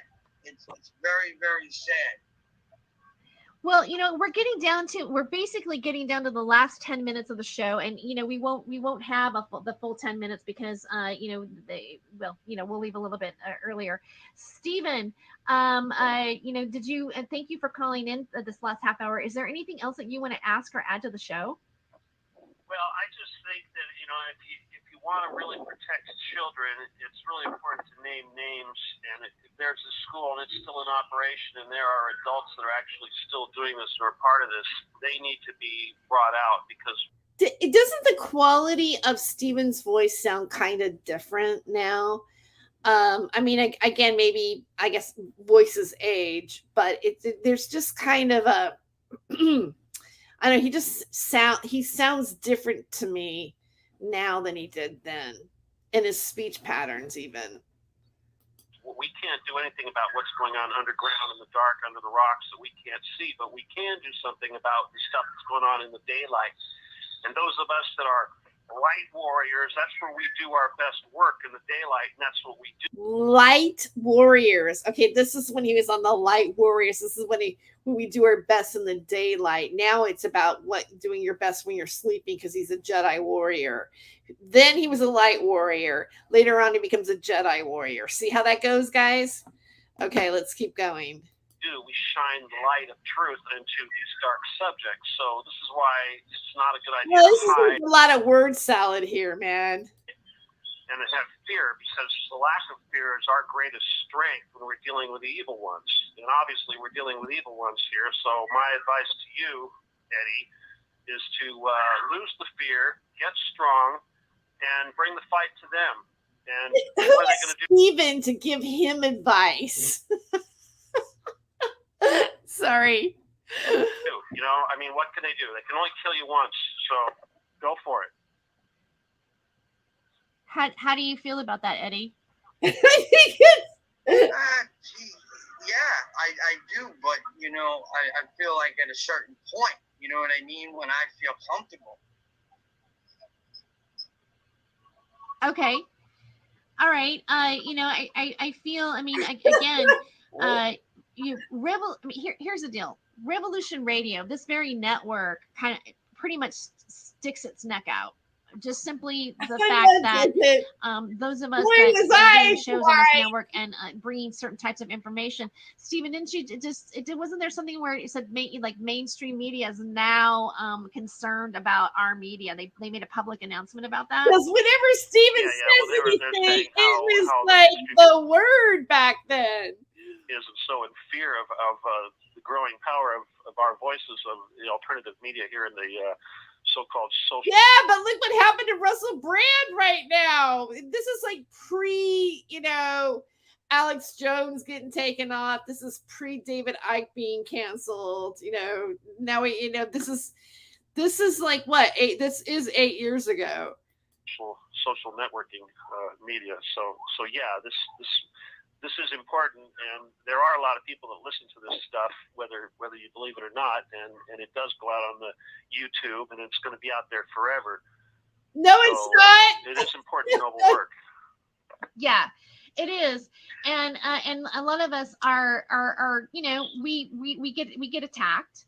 This network gets attacked. We get attacked as individuals. I mean, I could sit here and tell a story to people that they would go, what? And sometimes I try and they say, what? And I'm like, never mind, because they don't really understand. A lot of the people they don't understand what might be happening. But all of us stand here in the face of all of that.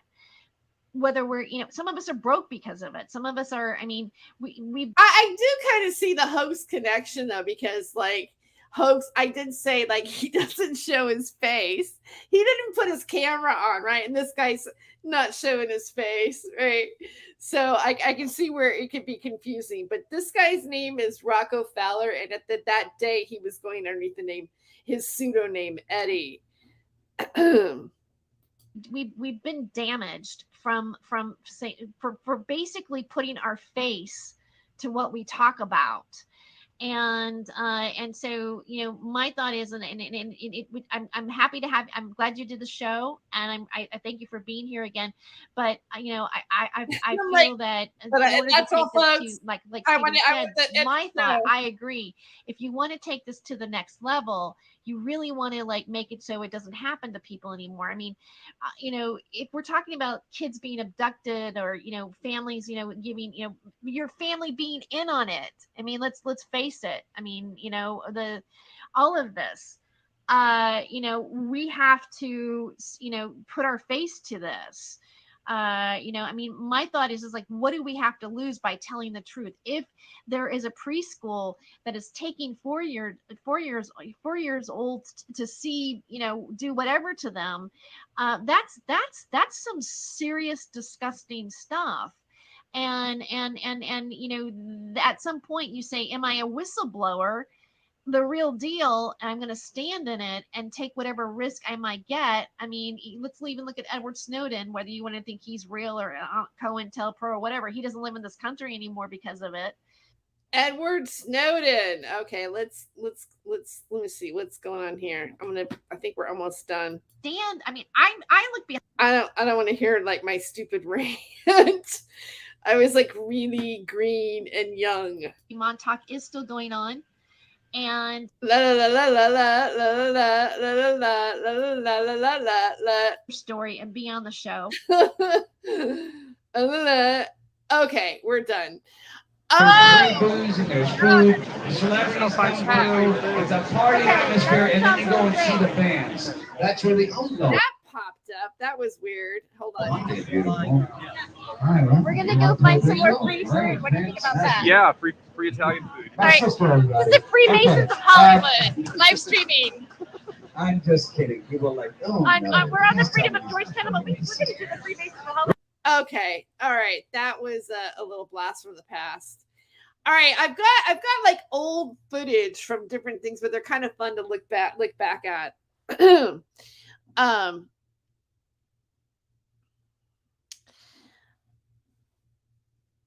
Okay, I believe that this is this is part of the LARP right here. Victim LARP. I'm gonna just put it out there what you're saying. But show's not about him, and I don't care, so you're gone. All right. I don't care. Oh, look at this. This is so great.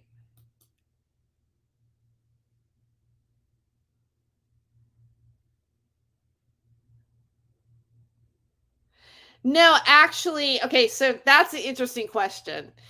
Dirty turdy degree. Dirty turd degree. Dirty turd degree says, what do you mean? Is Stephen D. Kelly cloned? Does he claim to have cloned doubles? That was actually, it's interesting. That's a flash from the past. There was a blog site called Confessions of a Former White Hat, which there's a whole, I could go on about that, but that maybe that's for another show. But actually, Nighthawk said that Carrie Cassidy was the money that was behind former White Hat, although apparently they were not supposed to have a connection really. But Michael Hemmingson, which Michael Hemmingson may not be his name, he mysteriously died in Mexico. Matter of fact, he died before I think the day before he allegedly died, the day before I joined Revolution Radio. He has an association to Michael Aquino, all right, and the Temple of Set.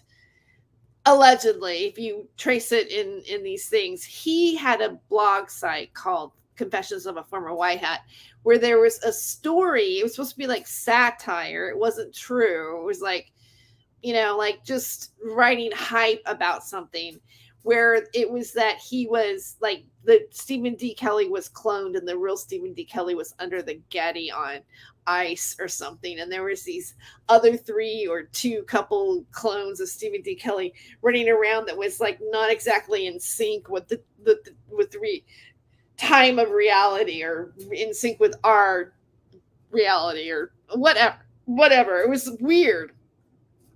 So I it's interesting that you bring that up, because I have a feeling that Dirty Turd Degree is probably has, like, if you have knowledge about that, or you're doing a play on that, then that person, whoever it is, has probably been around for a while, because that's kind of a really old reference. Let's just put it that way. All right, Johnny's List. I don't know why you're talking about Owen Benjamin. Oh, okay.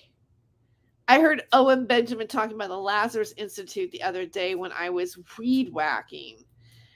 I don't really know about the it's interesting you bring in Owen Benjamin, because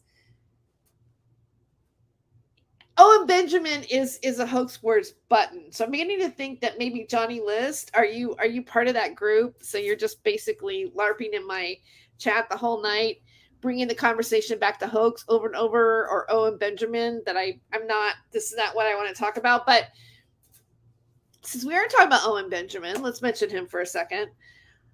I know how Owen Benjamin has played out in some of the stuff that's going on that's controversial, that we might be considered conservative or right-wing, right? Owen Benjamin's like one of those kind of people got in trouble for having certain opinions about certain things that are part of the political button, right? Owen Benjamin's a comedian. The only connection that I have with Owen Benjamin, or even have any that I can even say, is that I did a show called The Dope Show in Pasadena, where I was producing it and in it with Jeffrey Peterson. Okay. And Owen Benjamin was on that show a few times. That is my claim to fame to Owen Benjamin, whether he like remembers me or not. Am I up on him or the things that he's doing? I know that Titus Frost doesn't like him, and I know that Hoax doesn't like him. And there seems to be like he's in the mix of the bashing, but like right now, I really don't care. All right.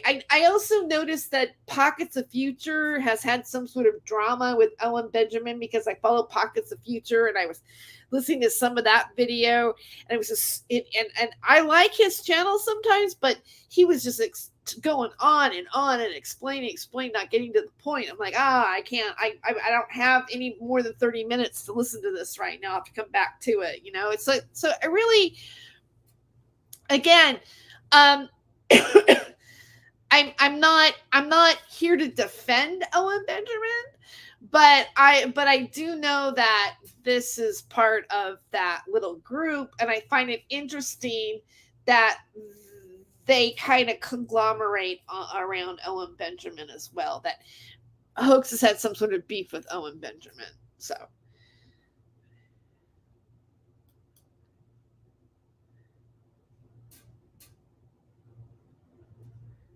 Oh, okay, fine. Yeah, you just want to know my thoughts because I work in the same industry. Okay, well, thank you for enjoying my streams. That's good to hear. Somebody's enjoying it. Yeah, I mean, I just is Owen Benjamin running for president too? I think I saw that somewhere. It's like, oh, Stephen D. Kelly and Owen Benjamin are running for president. Well, this ought to be an interesting election.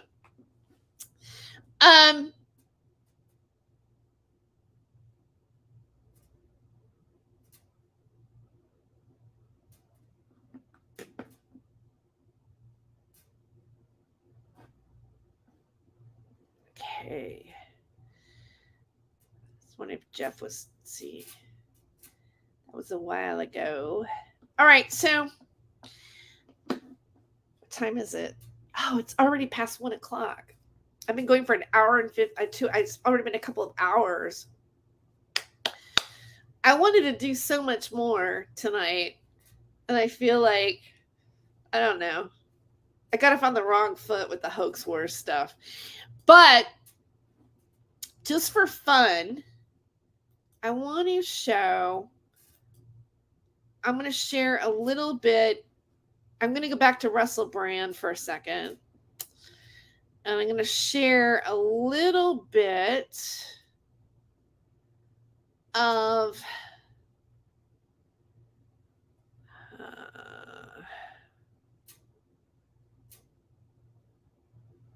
the body language guy here. I want to give you a little bit of his take on Russell Brand's second video. And he also talks. Oh, you do? You find that the drama is interesting? No, drama is interesting.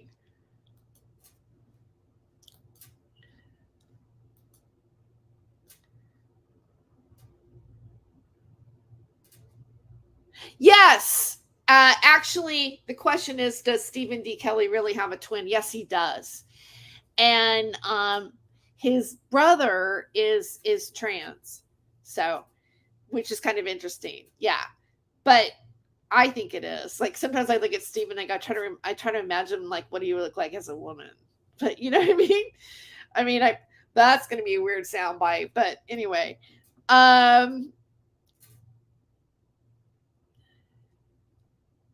who is Stephen D. Kelly? Was born in 1958 to a former CIA State Department agent. Stephen was groomed to gain the technical and spiritual training that was part, that's part of his story. That's what he has written in his book, but I'm not sure. I mean, like, is it real, or is that just part of, like, anybody can write a book and fantasize or make it a more important version of yourself. So I don't know. I'm not sure, honestly, if I totally buy. He says that he found out that his father was CIA after he died. But yeah, he does have a twin. He does. His twins, let's see, Norman is his brother's name. Yeah. His brother. Matter of fact, I think that Stephen told me that he was a consultant when Felicity Huffman played the trans character in was it American, not American Me, but it was Trans America. That was kind of loosely based on his brother, is what he told me. If that's true, yeah.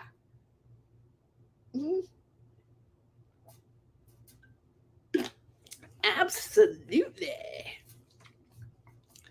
So I kind of like the fact that you guys are that you're here, you're into the Stephen D. Kelly part, and playing the super soldier stuff, because I guess it all kind of intersects, because Russell Brand also kind of hybrids over into that community of YouTube.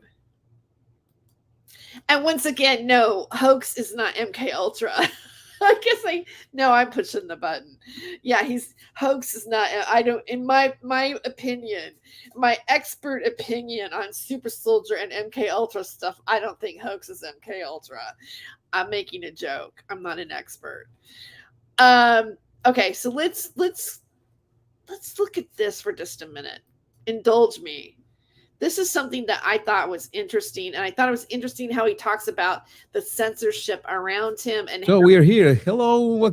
He's gone through his own shadow banning on certain things. So I wouldn't think he would be shadow banned just because he's doing body language.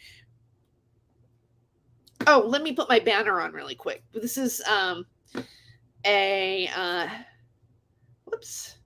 No. This is where's my banner? Banners. Fair use. Blah blah blah blah blah. You know what it means. Let's go. All right.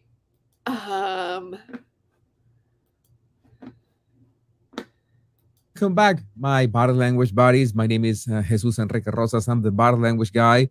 And today I'm going to check out everything that has happened with the latest declarations. Russell Brand breaking his silence. You know that he was being literally canceled everywhere.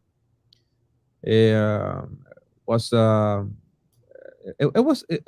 really unfair the way that he was just being deleted from all these platforms without noticing, just with some accusations. I understand that sometimes people can be guilty of something, and if they are charged, if they are guilty of that, well, I understand that they can be erased. Even so, that the topic of the free speech is something that it's a very delicate topic. But now Russell Brand has come out 2 hours ago, barely 2 hours ago, with some words. I haven't seen this video. I want to make it clear. I haven't seen this video. I wanted to do a literal blind run. I just added the captions.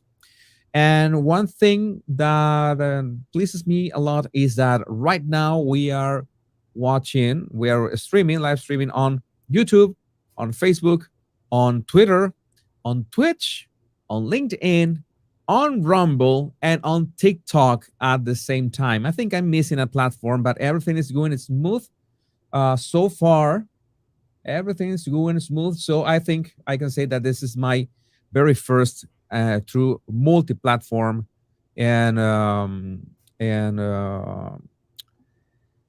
like ever. I have never included TikTok in my analysis on my right away. But let's take a look. I'm going to rewind and be watching piece by piece to see his words. Let's take a look at his words, what he says. I'm going to be... I want to address actually Clive Harding. I'm sorry, I didn't mean to call you Olive. It's, okay. Clive Harding says, Brandy Young version of Savile, IMO. Yeah, that there is a conspiracy. Have you seen that video where he was talking or interviewing Savile, and Savile said something like, like Russell Brand makes reference to his assistant, and he says, "I want your assistant," or something like that, and then he says, "Oh, she's available. She does anything I want." There was this kind of repartee that sounded, I think they were joking, but when you listen to it now, knowing who Savile is or what happened to him, and then you hear Russell Brand joking about it with him, it doesn't look good, right? But then again, you have to think about the fact that just because he was making jokes like that were made all the time in radio and stuff, we weren't as back then when you interviewed somebody, was it a wink inside thing between the two of them? That's speculation. I just want to bring that up, but I know that that's flying around because I saw it too. So,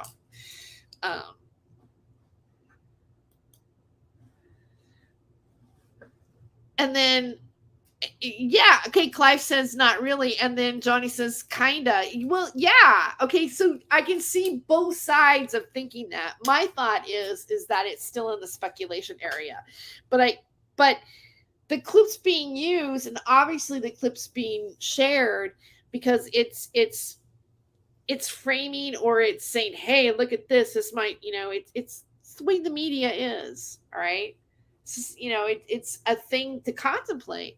I'm not saying don't contemplate it. Play it.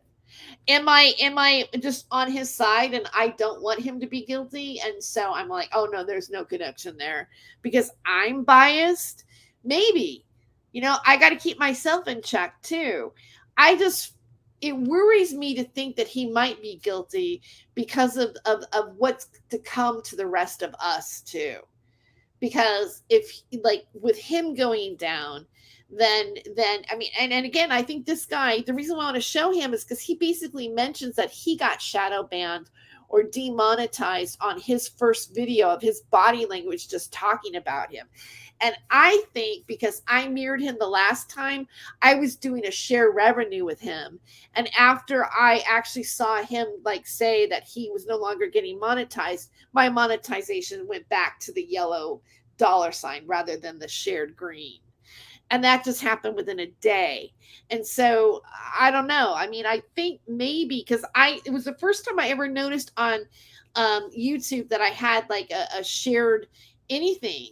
And I think that it was something about music or something, but I don't know. I think sometimes some network platforms that are bigger, if you mirror them, or maybe there was a little bit of music that came through, I don't know. I can't really say, but it was just kind of interesting that whatever was being, I don't know, it might be Russell Brand related. Okay, I got to stop talking. Let's keep going. All right. Be commenting. As I said, I haven't seen the video. I will be pausing every 15-20 seconds to check it out. So let's do this. Hello there, you Awakening Wonders. Obviously, it's been an extraordinary and distressing week, and I thank you very much for your support and for questioning the information that you've been presented with. First of all, he is assuming that we are questioning the information that we have been presented with. Okay, that he's assuming that the information, of course, is not legit, and he is not guilty of all this that people are claiming, even if they are people are mostly divided about this because the accusations are quite detailed in the descriptions Presented with. By now, you're probably aware that the British government have asked big tech platforms to censor our online content, and that some online platforms have complied with that request. What you may not know. Okay, one thing that I'm seeing that I did not see on the previous video, the first video that I analyzed a couple days ago. In the previous video, he was not reading. He was he was improvising the video as he was talking off the top of his head. How do I know that? Because of the movement of his pupils, of his eyes. The pupils were focused on one point of the camera. In this case, I don't know if you can see in your screens, but I can tell that his pupils, his eyes, are moving just so slightly, reading some lines on a screen. This is a fixed script. This is something that was written beforehand. That's something to take into consideration. And what's more interesting is that even if it's a written the reason statement. why I'm showing this part where he's talking about it being a written script is the first video that he shows. Russell Brand was talking spontaneously and then editing certain parts out and putting it all together where he made a solid point. This time he is scripted. So basically, Russell Brand is doing his own version of PR, right? It might be scripted. It might be scripted by people. He might have a team of people right now that are going to flip the narrative around in order for him to, defend himself or bring back his reputation or whatever. So you can tell now that he's basically going with the narrative of I'm being silenced. This is a conspiracy against me to be silenced. And he is, letting people know like what's going on. And I'm assuming that probably a lot of you that are here tonight or maybe have like come in and out of the stream or whatever have already seen this, and you may have already watched other people talk about this, not just me, not just this guy. So, but I like his take because he's an expert in, he knows body language. I think he's got some sort of like degree or something, right? I should check him out even more, but he is a body language expert. And so I kind of like his accent, I like his personality, I like his analysis what he picks up, because he does pick up things he picks up things that I don't pick up, especially his ability to see when footage has been edited or if it's a jump cut, even if it's a slight one. So I'm going to take it a little bit further because I don't want to dishonor him by playing his whole video, but I'm just going to show little highlights. In this message than the last time, which is absurd, because you think that being more prepared 2 days later, he should have done something a bit, I don't know. He wants to make sure that people trusts him. That's for sure. And here's another thing I want to point out too, and I think he ends up, like he mentioned in the other video, he wants people to trust him, and he's wearing white, and white is a color that it's it has an emotional effect on people. And one of the effects when wearing white is that you're pure, you're trustworthy. Sometimes, like let's say an anchor woman for a TV station might wear white because she wants to appear that she is the person that's giving you the news that you can trust. So just a little bit there. So he is wanting to get people to trust him. And I don't think it's an accident that he chose to wear white. Let's go back a little more here.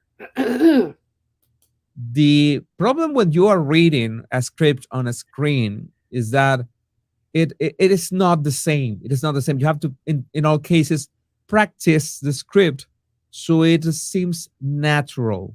So I don't see the same spontaneity in this message than the last time, which is absurd, because you think that being more prepared 2 days later, he should have done something a bit, I don't know.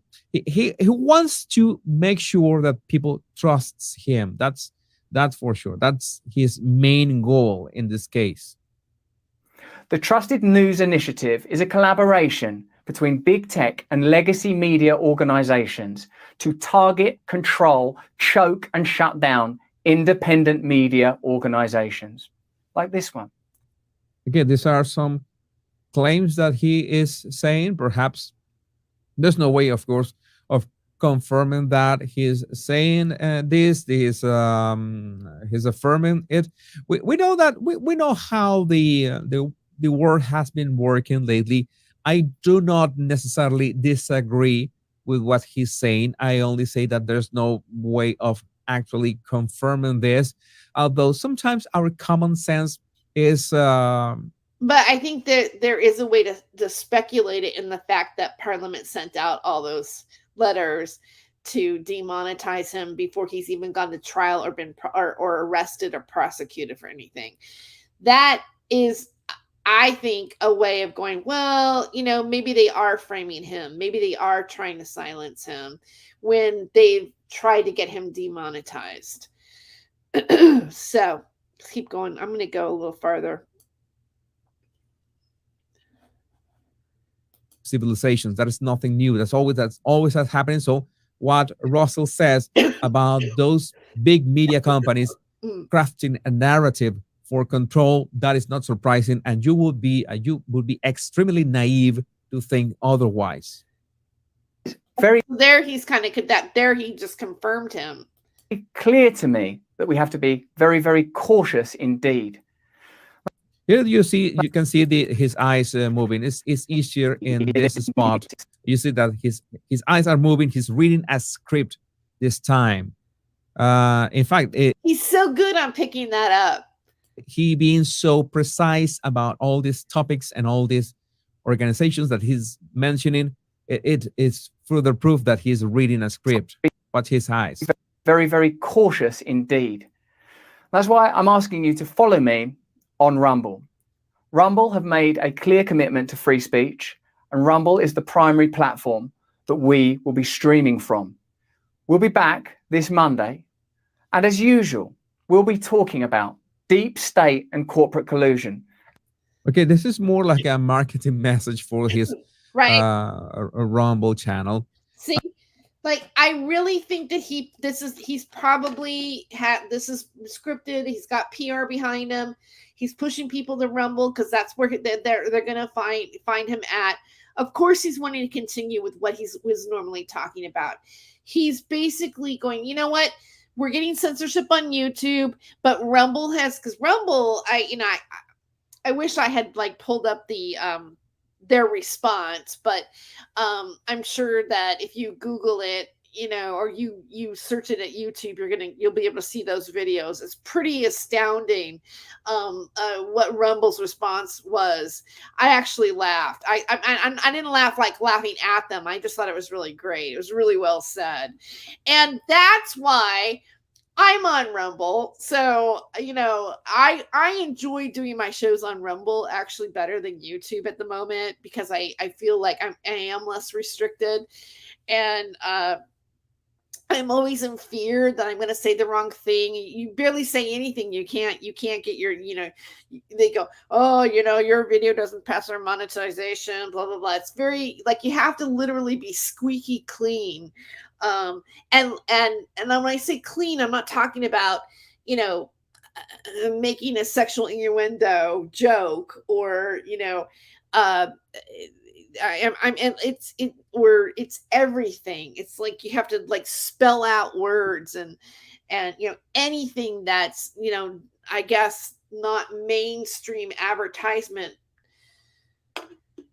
The problem is like when you watch certain TV shows or you have like something on cable or something like that, there might be certain types of advertising that fits a certain type of show, and where YouTube is really, it's broad. So you have to I guess expect your channel to appeal to every demographic.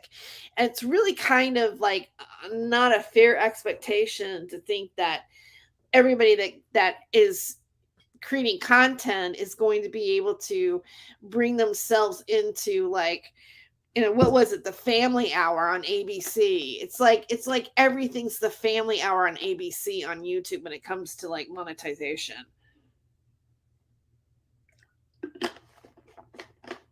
So, I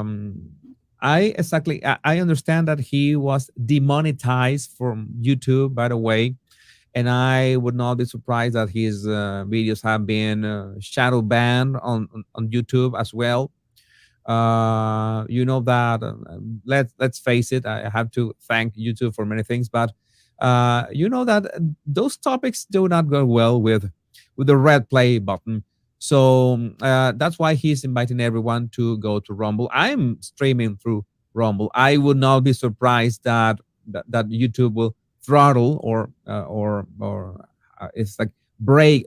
It's like limiting the outreach of my video. That happened with my previous video of Russell. It went at some point, like from 1 hour to another, the outreach just died. So every YouTuber knows that when you begin to touch certain topics, even if they are remotely controversial, YouTube doesn't like that. YouTube wants us squeaky clean, and that other topics like all those songs, like you know what I'm saying? Okay, here we go. From hip hop songs with all those images and all those lyrics don't matter. When you say this is a bit hypocritical, quite hypocritical, I must say. But that this is not much addressing what's happened, which in fact it's quite a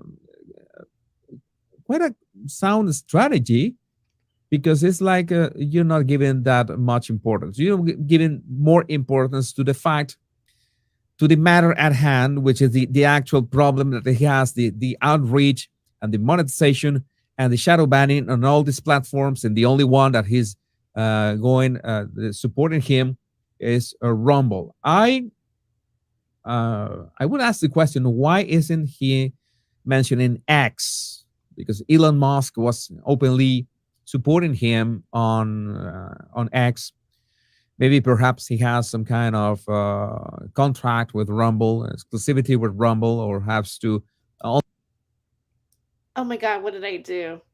I took us out of it. Hold on. Rumble. I would ask the question, why isn't he mentioning X? Because Elon Musk was openly supporting him on X. Maybe perhaps he has some kind of contract with Rumble, exclusivity with Rumble, or has to only can talk about directly about Rumble. I don't know, but it's odd that he did not mention X or Twitter, or because, well, yes, X has become another platform that you can, to some extent, at least, have that amount of free speech. The problem is that difference between free speech and freedom of speech, freedom of reach. Okay, and the reach is the big topic. Maybe that's why Russell is asking people to go to Rumble. And how ordinary democracy is anathema now, how it's shut down, ignored, and avoided. We're talking about a military-industrial complex that is able to facilitate and start wars that seem sometimes to be little more than money laundering operations. And that's with all respect to the hundreds of thousands of victims of the numerous ongoing wars in the world at the moment. But basically, this is basically a trailer for his... Actually, I'm going to stop it there for a second. I want to address something. You're giving him too much credit. There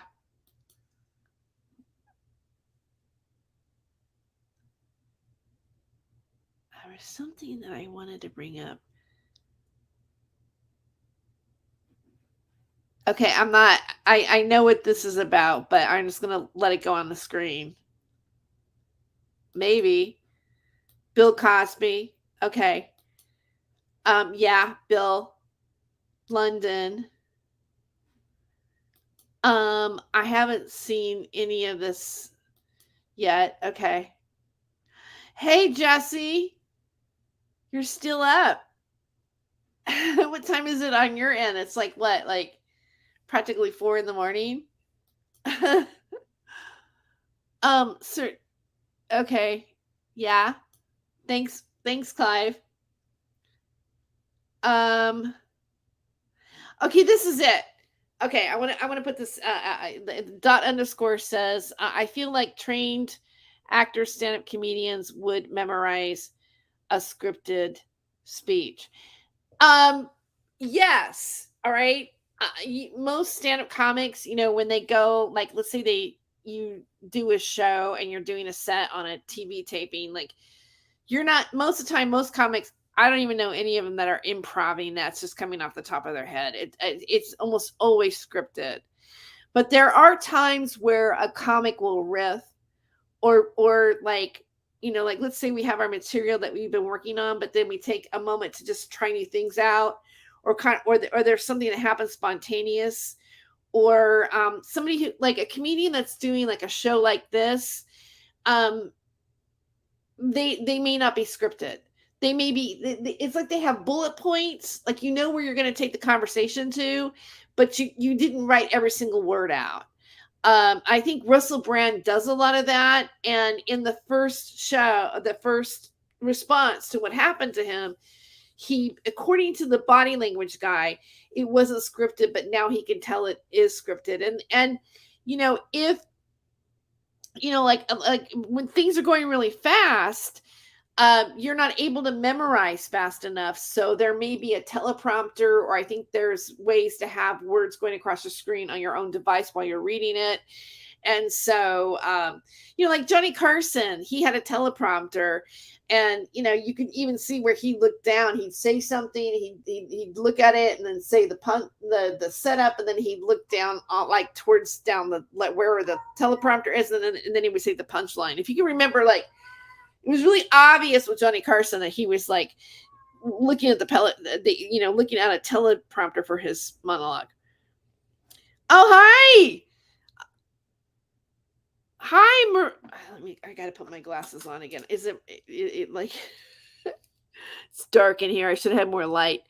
Maxina W, 9:39 a.m. here. Welcome. Good morning. It's 1:41 a.m. here on the West Coast in California. Jeff, you're still here. You're still here. You're still hanging. Yoo! It's the early risers and the night owls. Oh, you just got home from the club. How was it tonight? I guess I could even if I want, if you want to come on for a moment. I mean, if anybody wants to come on, I mean, I'm not gonna stream too much longer, but if you want to come on and join me, I'm gonna leave. I'm gonna paste it in here in the chat. Here you go. Oh, you took a break. Yeah, I know. I did a detour, Jeff, into the Super Soldier stuff for a moment and some old footage that I don't know. I felt like showing a little bit of that tonight. So flashback Super Soldier, and then I'm wrapping around back to Russell Brand again. So let's play a little bit more, and if anybody wants to join me here. Oh, wait, we got somebody in the studio. It's the Sewer King. Hey, Jesse. What's up, Terry?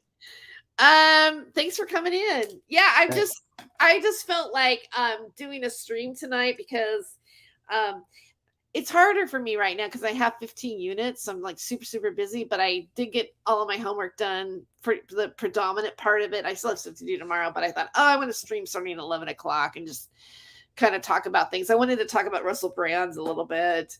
Right. I'm following that. And, but since you're here, I did have, hoax came up, for me. And apparently, I guess I am going to bring it around again, since it is kind of a little bit of that was going on. But apparently he was butthurt about my joke I made on Rumble, and and here's the thing. It's like, I mean, I think Pavana shared it with me. She goes, because you probably saw where it's the Rumble. It's not the Rumble, but it's the wrestler guy and the joke about, your vagina is so big that I can fly a plane into it, Yeah. And my response to Terry Joyce, I'm like, oh, okay. So right. I really, I have vagina jokes. Okay. It's not like something that is like, oh, I'm so offended. How dare him say this about me? Although I did make a thing to my YouTube channel because when I made a point earlier tonight, I said, when I made that joke, because basically he's responding to my joke about the fact that I said that I remote viewed his penis and it was tiny. Right. And, even Pepe the Frog has a bigger dick than he does. And I thought that was funny. I was like, come on. It's like, what, you can't be roasted. You can't. But I even did it in the context of his misogynist comment in the material that I was showing. So I'm like, here's this guy who is telling you that you better get your woman in line. And I thought, okay, here's the time to do the dick joke. Right. Right. So there's this tweet that went out. I just feel like they're just begging for attention. They're just they just want you to oh, please talk about me. I want to get in your face, because it seems like when I stream now, some show up LARPers Are Us was here tonight. And I know that. Yeah. So, trying to bring it in. I'm like, I don't care, man. So you do understand that guy's only in the picture on behalf of Thomas Schoenberger, right? You know that because again, last night when I got home from the club around 3:30 a.m., I always check my email because I get business emails all hours, if somebody's got a drain plugged up, whatever. So I always pop on, check my emails. I take a quick look at YouTube and Twitter. And so when I got home yesterday morning at about 3:30, I jumped on and I saw Hoax was live. And so I clicked it on and I was listening while I was checking the email, and I hear him playing Dreamweaver. So I go back and I look, and while he's playing the song Dreamweaver, he's got videos of Pavana during her breakdown, again playing on his stream, making fun of Pavana. And so I pop in his chat and I said, "Hey, where's your stream link? You know, let's talk. I thought you were gonna stop messing with Pavana." You know, that's what he had said. And so he refused to bring me up on his panel. He's a coward. And all the chatters, his little trolls who have been infiltrating Denise's chats, you know, trying to boost her channel views and shit up. They're all in the chat talking their normal garbage. So I decided to just jump in the chat. I said, "Look," I said, "I thought you were going to quit mocking my wife and trying to shame her." And yeah. And he just started with his same stupid questions about our websites from 20 some years ago and Pavana's modeling photos and her wet and messy photos, you know, like, "Oh my God, that's the filthiest thing." Come on, guys. You all act like you've never watched a pornographic movie. You've never looked at a Playboy magazine or anything. It's just so horrible, you know, that Pavana had pictures of herself online in lingerie or, you know, covered in mud or whatever. And I'm like, get real, you know. And so he basically, again, last night admitted, you know, at first he tried to claim he came after us for messing with Nathan and Lift the Veil. And then he finally admitted that it was because we've been going at Thomas Schoenberger. And I'm like, well, Thomas Schoenberger's a grown-ass man. Why does Thomas Schoenberger need all you little white knight twits, you know, coming out trying to attack people for him? You know, let Thomas deal with his own problem. And again, last night he said the same thing. Well, you know, we're coming at you because you guys attacked us. I said, Hoax, I didn't even know you existed in this world till you attacked my wife and claimed her breakdown was fake and you were mocking her. And then you guys dug up these websites from 20 some years ago and you tried to shame her and, you know, embarrass her. And she threw her own photos up there in some videos, just letting you know that she wasn't worried that you ran across them, you know. And they keep insisting it was porn because it was fetish related. And I'm like, you know, if you want to twist it into saying it's porn because it had to do with wet and messy fetish stuff, there was no nudity at all. I'm like, so, you know, if you want to call that porn, go ahead, call it porn, you know, whatever you want to call it. There was still nothing wrong with it, you know, there was nothing illegal. Pavana enjoyed her time doing that stuff for a year and a half or whatever, and there was nothing nefarious. I'm like, why would you shame her or attempt to shame her? You know, she's not embarrassed about that shit. If she was worried about it, she'd have never put it online to begin with. You know, they act like they found this big secret, you know, and I'm like, nah, it's not a secret. We discussed it in depth on my streams, as a matter of fact, you know. And so yeah, they want to twist it into something it's not, and, you know. But yeah, I found it funny that I saw he was also coming at you, and I'm sure, you know, it's, well, you attacked him first or whatever. I mean, I did, you know, I mean, I made a joke about him. I mean, you know, I mean, obviously, but it's like, come on, he can't take a joke. I mean, he dishes it out, and he can't take a joke on his own self. You know, it's like, yeah, you know, and they work, and when you bring up, like, you know, photos of Pavana from 20 years ago, and, you know, that there was no nudity, this and that, blah blah blah blah. Right. Just, you know, it's like they're using they're using a slippery slope basically in their argument. It's like, right. Oh, because she did this, then obviously they're this, you know. And yeah, I can even see that being used, like, let's say, on somebody like Russell Brand, even. Yeah. You know, did this, it looks this way, that's why they obviously are that. Even if she had done porn Even if she had done porn. Right. If we videotaped ourselves having sex and put it online, that's our business. There's nothing illegal about it. Just because they might feel offended and butthurt or something, it's like, come on, guys, really, you're gonna go there. You got him in your chat, this tiny chump. Jesse Davis is a pornographer who turned his wife into a cam girl. He feels guilty, so he has to. I don't feel guilty about anything, dude. I shared a lot of those images in my freaking streams, dude. Why would you think I feel guilty, dude? I mean, they try to turn it into something it's not. But, like I said, if, me and Pavana wanted to do some porn and put it out there, that's our business. We're grown ass adults and it's not illegal. So, I mean, I don't understand why they try to twist it into what it's not, and, last night he made it very clear they were very butthurt because Pavana keeps making these horrible cartoons about them, the Gilligan's Island series and all that. And I'm like, so y'all can dish it out, but it pisses you off, Tiny Chud, ha ha ha, says fetish porn is worse than booby porn. But you know what? Here's the thing. Okay. That's a matter of opinion. I mean, and somebody said Sewer King. So do you want to explain the Sewer King moniker? Oh, wow, that's all them too, just like the Compound and everything else. So these clowns, Hoax Wars especially. Oh, this sounds so like hoax right now. Yeah.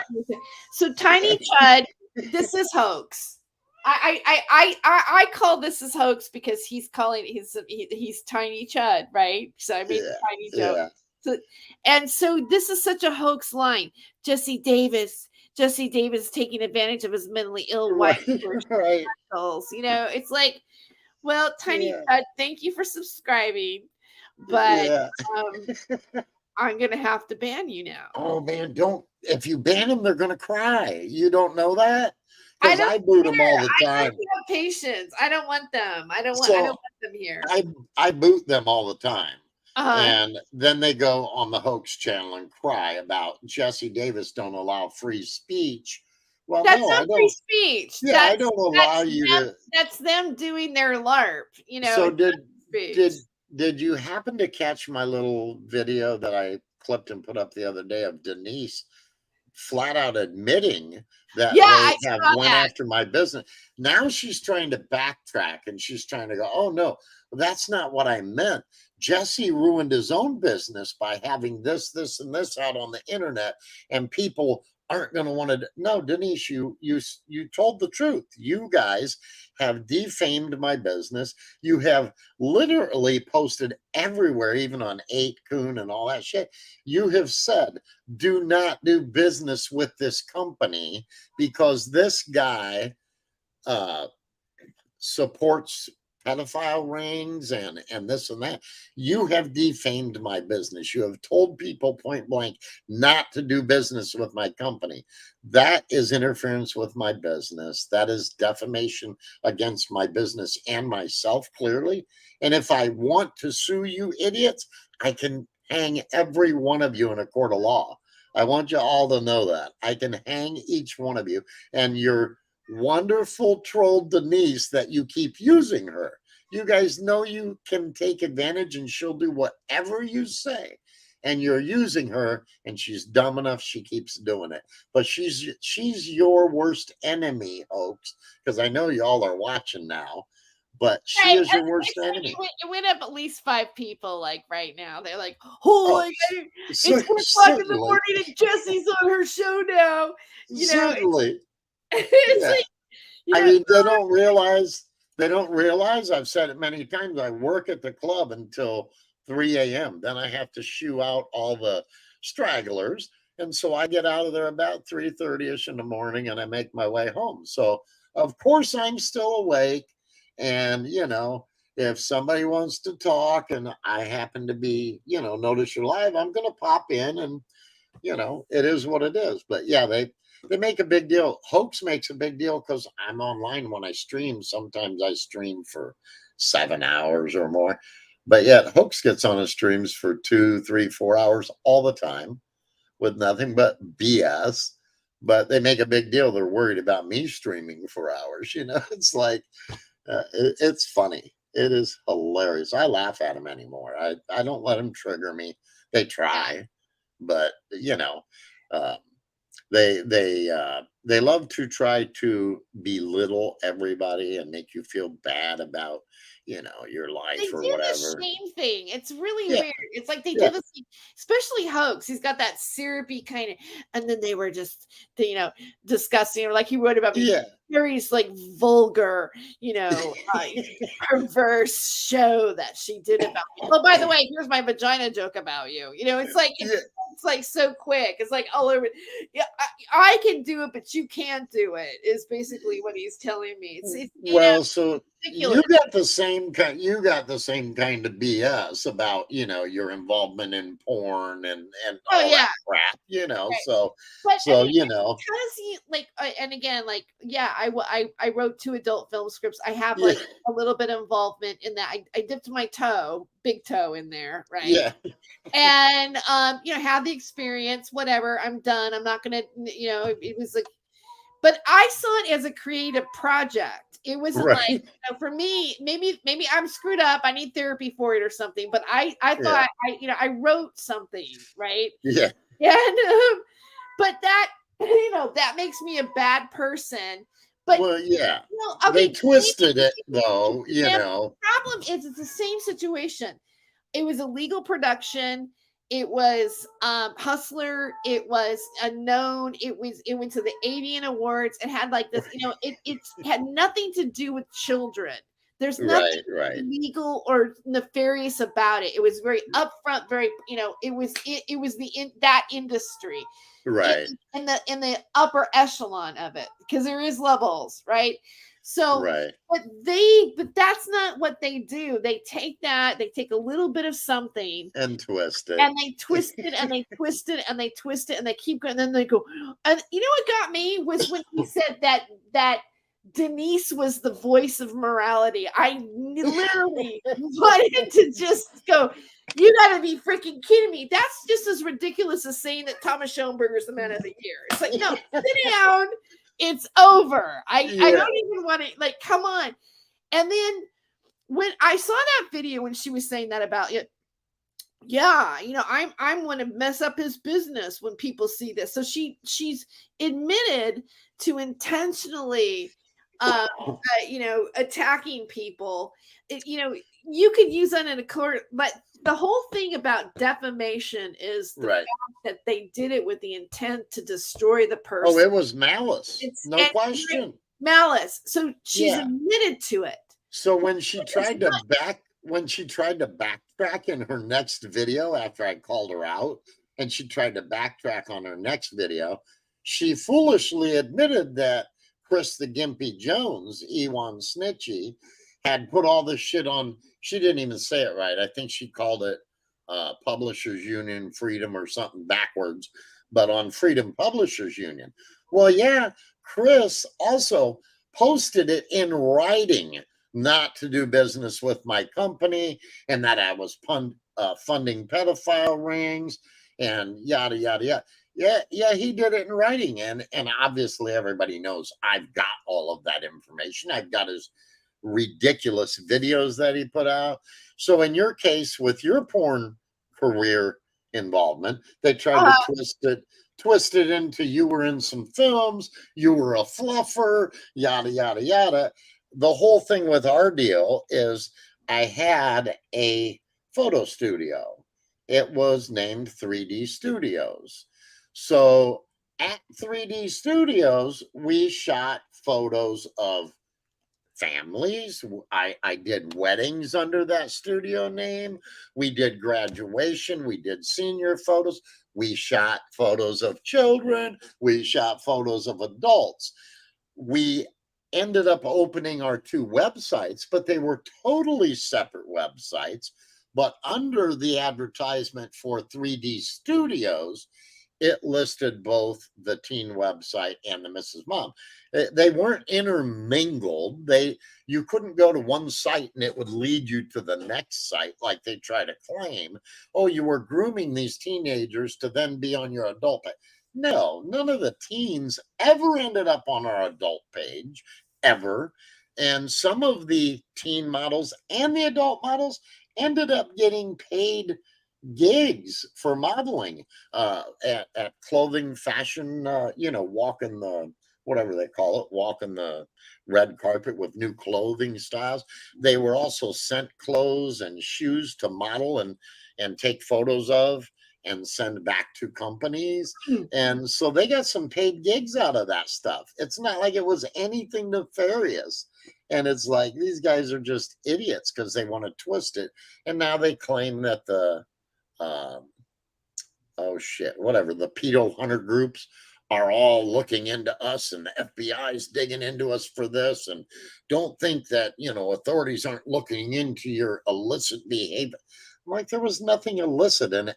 You're talking something that happened 20 some years ago. I'm like, get real. I'm still waiting to get contacted by a single investigator about any of this shit that's been going on for 6 years now, and it's gotten ridiculous. And they're going to get a big surprise because I've now ran full background checks on every one of them. I've got all their current addresses, and I do plan to send some legal documents to a few of them. And we'll just see what pans out. And Denise Mattow, who says, oh, well, you can't do nothing to me because I don't have anything I don't want nothing from any of you people. It's not about money. It's the principle that you have caused harm and you are fucking with people's real lives. You send adult protective services to my home claiming I was holding my wife captive and hostage in the compound, as you dubbed my home, and you claimed I was abusing my wife. Interrupt for just a second, but I think this is a fake Pawnburger account. And then we've got, I'm sorry to interrupt you, but I don't think that's Pawnburger. And then we have a Messy Davis in the basement here, and I'm gonna. That's one of the hoax trolls, I'm sure. I'm not going to bring him on because I know it's a hoax troll, and it's not what we're going to do for the show. And so I'm just not going to. I bring the trolls out. Holy shit! Yeah, I mean, I don't want these, and I don't think. Okay, so Pawnburger was banned because Pawnburger doesn't talk like that. Right. And then he also has like a little angel wing on his hamburger, and this person didn't. So again, that's a form of what they do. They impersonate people like Davis, Pawnburger. It's like, how is it that how is it that they they're doing exactly what we say they are? Like, and I'm not over in their chat. I don't even comment, and I don't even hardly watch a show. I'm just really not. I mean, I might glance through it just to pick up what's going on, but I'm really bored right now. Right. So Schoenberger, all his little mindless minions, as I call them, have been lately, oh, Thomas isn't even online, he's too busy doing his music. Well, if that's the case, how did I share over 100 tweets from the last 2 weeks that Thomas Schoenberger himself had on his Stealth, his back account, which he now protected again, trying to hide from everybody because I shared all these tweets that he recently did about everybody. But Thomas is still controlling shit behind the scenes.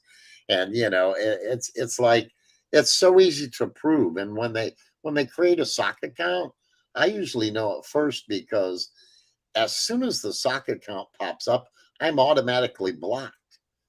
And I don't even know the account exists. When I run across it, boom, I'm already blocked. So then I know it's one of their sock accounts, But Thomas has made claim in the Hoax War streams that he did on Hoax's panel and Titus's oh, you don't see me going into their channels and bothering them and making videos about, well, no, you don't, Thomas, but you created numerous YouTube channels and made thousands of videos about all these people that you've stalked and harassed for years. I have all those videos. I have all the accounts that you created and made all these dirty stalking videos about people, so you can't claim you're innocent in this. You've been attacking these people. These people are reacting to you and your mindless minion gang attacking them. It's not like they want people to believe that everybody's attacking Thomas for no reason and everybody's attacking them for no reason. No, people are responding to you guys and your attacks on them on behalf of Thomas Schoenberger. It's plain and simple, And Hoax admitted that's why he came at us, because we've been going at Thomas for 6 years now.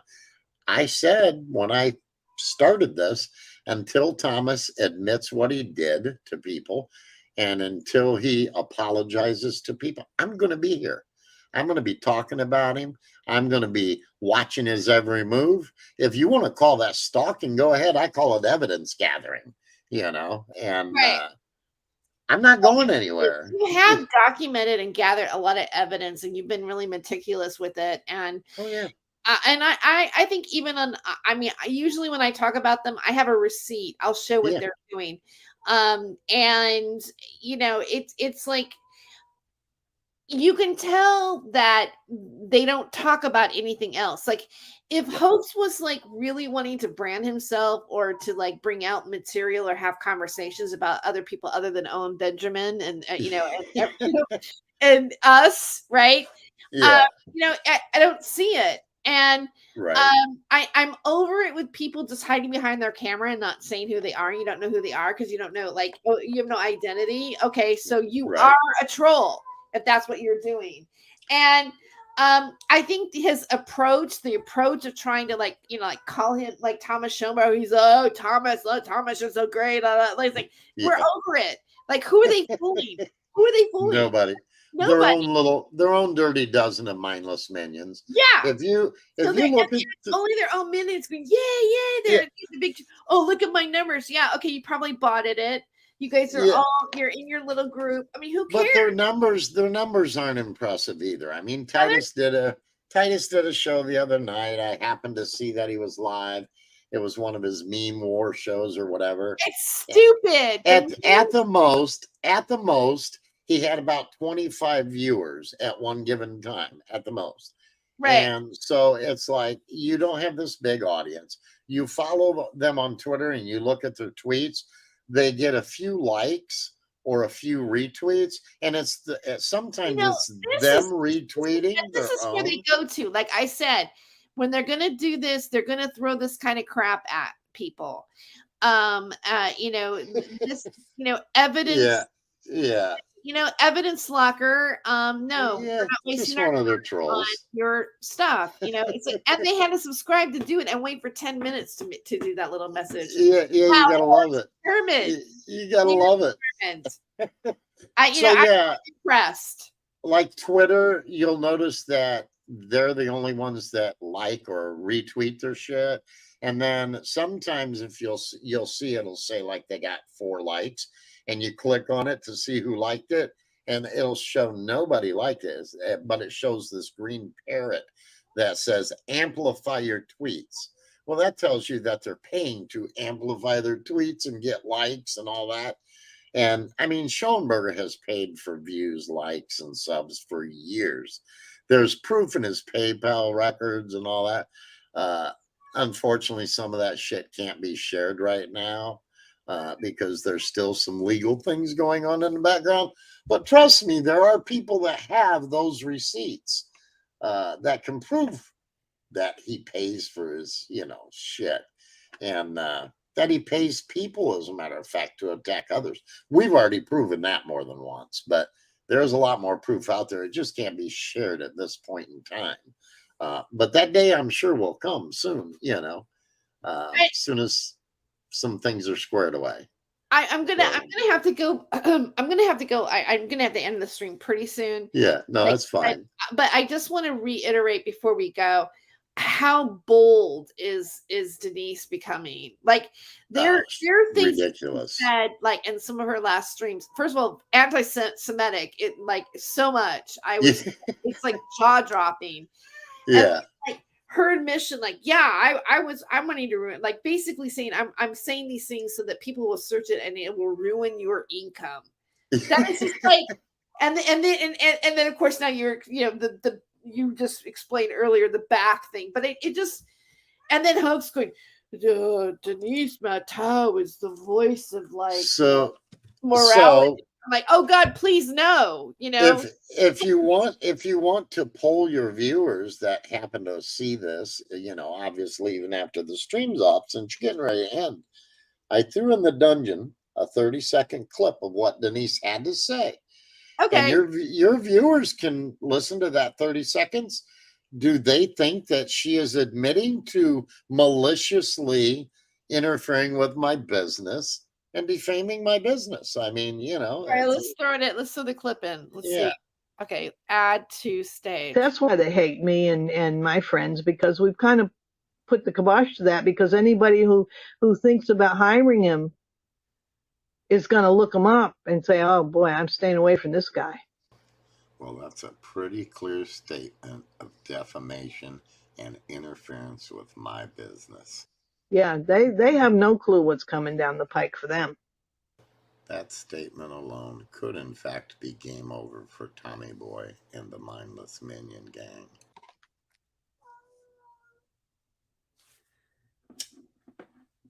That's a fact. I mean, flat out, we put the kibosh to anyone that would want to do business with his company. I mean, that says it all. Yeah. So, yeah, so I see that one exposing dangerous cults. Right. Comes in, makes a comment. Look, so they're upset because I said they don't have crap for viewers. So they're going to come in and go, oh, well, Hoax Wars had 100 live viewers recently. And, blah, blah, blah. And then he says, I unsubbed you. So he had to sub and wait, make his comment. I know, it's ridiculous. It's so funny. You have to love their determination. Right, right. It's like, oh my God, he had 100 viewers. Holy shit, Just passionate people about the cause, or are they getting paid? It's like 100 viewers. Person over, it's probably Hoax. He's that much of a freak. He's like, Carrie, you know all about how Hollywood works. Right. If he's got 100 viewers, what do you think? Should he hire another agent? Yeah, maybe 100 viewers at one time. Good on him. It's just, I'm so impressed. But you know what? It's anyway. Well, I'll tell you what it's about. So when you have, let's say, 180, 200 subscribers, and you do a stream, and you get 1,000 views on that stream within 24 hours, and they're legit views, that's what makes a difference. Your 100 views or viewers, when you're paying for subs and views and shit, that don't mean nothing, man. Those aren't generic numbers. But when you have a small amount of subs and you're getting massive amounts of views, then you're reaching people. And I think that's what scares them about some of us little nobodies on here that come on and stream and talk about their shit, because people are watching and people are paying attention, and they're legitimate views. They're not bought and paid for, so I mean, it is what it is. So, but Terry, you just to let you know, you probably shouldn't make jokes up about Hoax, because, poor Hoax says that he has a mental disability also, and it's not nice to pick on people like that. That's what he told me, but it's okay for them to pick on my wife, right? That's what it is. Disability. I mean, like so he claims to have ADHD, I guess. Yeah, like that, and a bunch of other people that I don't really like. That's ridiculous. That's absolutely ridiculous. Most of the Tommy Boy Mindless Minions all claim that they have Asperger's, so even Denise, I mean, like ADHD, like no one's like you'd have to specifically like make fun of him for that, and nobody's doing that. Okay, right. like Yeah, ADHD. Maybe he said he was on. I think he might have said he was on the autism spectrum or something. I don't know. Yeah, but we you don't know that. So Yeah, yeah. he's on the asshole spectrum as far as I've never seen no proof that Thomas was ever diagnosed with Asperger's. But now Thomas and Ewan and Denise and half of the other Minion gang, Denise claims they all have Asperger's. They probably do have Asperger's, but that's just my opinion. But yeah, I don't let them bother me anymore. I laugh at them. I come on and mess with them every once in a while. And what they don't understand is I'm trolling them 90% of the time. And just to get a reaction, they want content, that like Hoax Wars, literally you can find him on all these different little social media channels where you get paid, a little bit here and a little bit there on each one of these little for whatever content you're putting up. And they're literally grifting for pennies, I don't know how much any of them actually make off of this crap, but that's all they're doing. They're grifting for dollars with everything. And they know that drama sells, it gets them clicks and views. So they want to keep the drama fest going.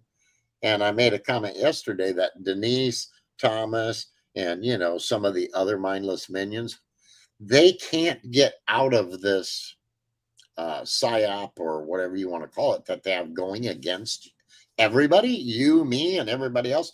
They can't get out of it because their only way out is to admit that they're full of shit and they've lied about everybody. And they can't do that because then they got no street cred anymore and they can't LARP for money anymore. So they have to keep going with this. They have to keep trying to redo the narratives and change the story just a little bit, And at first, I don't know if you were around when it happened, Donna Emerald was the one who dug up this big story about Pavana and Jesse having a website, a photography website. And originally it was about the teen site. Now all of a sudden it became the Mrs. Mom site. They kept it about the teen site because they were trying to twist it into, we're procuring children and we're trafficking children. Well, that narrative just didn't fly. And they tried it for about a year. It didn't fly. So now it's the Mrs. Mom. They were into porn. Pavana's a porn actress, blah, blah, blah. So now they went at the Mrs. Mom thing, and now they're trying to tie it in with the child thing and make it something that it wasn't. And like I said, I have no problem. I've told them many times. I've been threatened. I'm getting sued. I'm going to get these court papers. Bring that shit. I've said, bring it. Send me those legal documents. I'd love to file a counterclaim against any one of these fools. And number two, these investigations that you claim, you got the feds and everybody are looking into me. Man, tell those investigators, give me a jingle, man. I got nothing to hide, fellas. Tell them, give me a call. There's a difference between like having like drama or see it like something for clicks or people love debate. Right. There's always these Tanya Harding's like fighting so and so in the boxing channel. Right. Everybody loves that kind of stuff, right? Yeah. But when he gets to where they're actually stalking you, they're actually calling people, they're actually intending to ruin you, they're actually coming into your real life, right? Then that's where it gets not okay. No, that's beyond the line, right? And that's happened, and that's happened to me. It's happened to you. It's happened to a lot of people, and that's where it's criminal, and that's where I think that there should be justice about it. And where does it go to? I mean, it's like it's beyond just them saying shit about you on YouTube and making some Right. tweets that aren't favorable about you. It's actually like trying to harm you either economically, physically, or Right. emotionally, mentally.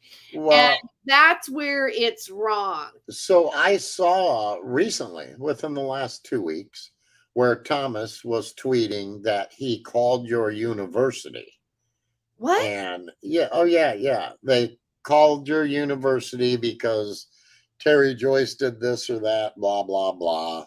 And I'm like, really? You know, how many times and how many people have you convinced to call Terry Joyce's university?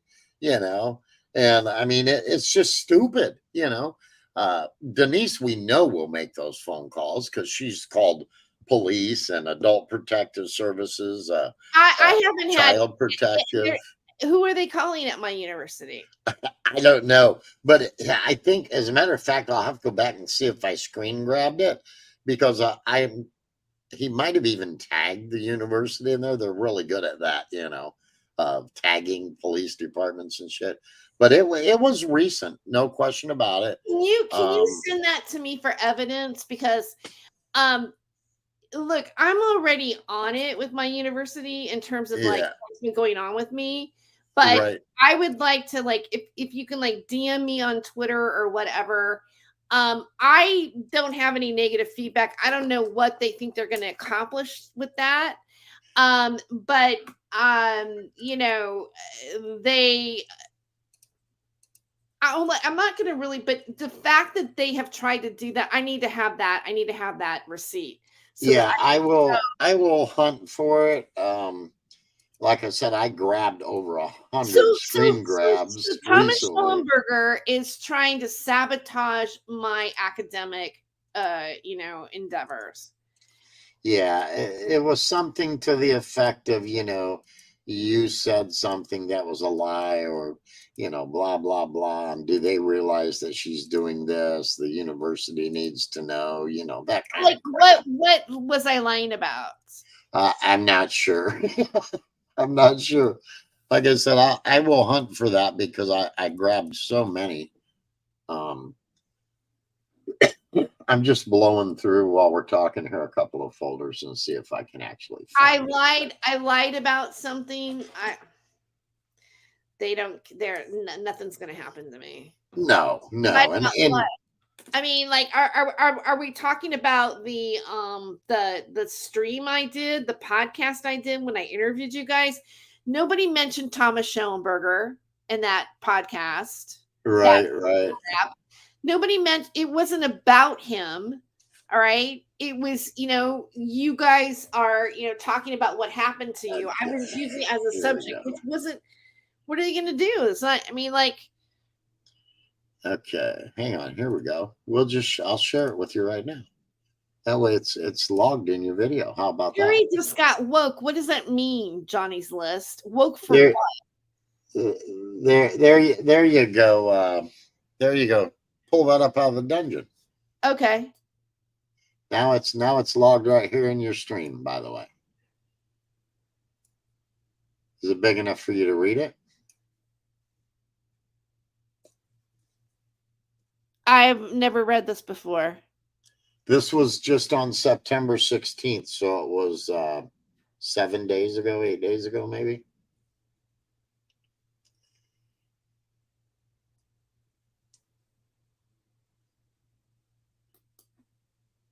So he sent this to that. This is not a legal document. He can send it to my Fresno State all he wants. That's not serving me with a cease and desist. So what's bullshit? What's funny about this, Terry? Do you notice here he doxed himself on this cease and desist to everybody on his Twitter? It's got his home address on it. I can't see who that is sent to. Like, what's the name of it? It's sent to Teresa Randolph Joyce, aka Terry Joyce, Fresno, California. And it was sent on January 9th of 23, it says.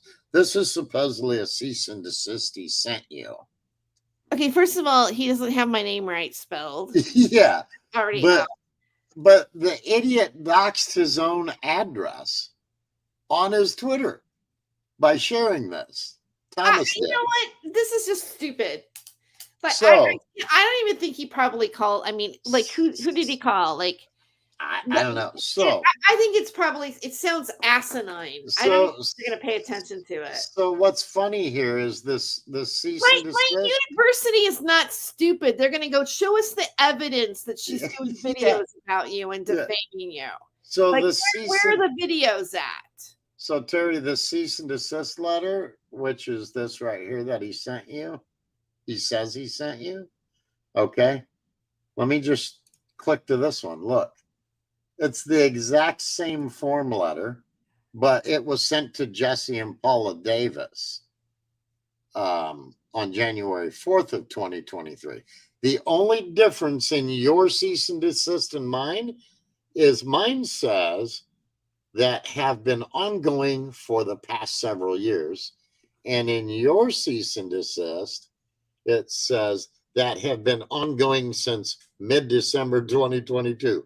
Look at this bullshit. Other than that, your career, your streaming career is a failure. So bad Terry. Thomas has Terry might be kicked out of school. LOL. It's not happening, Godzuki. All right.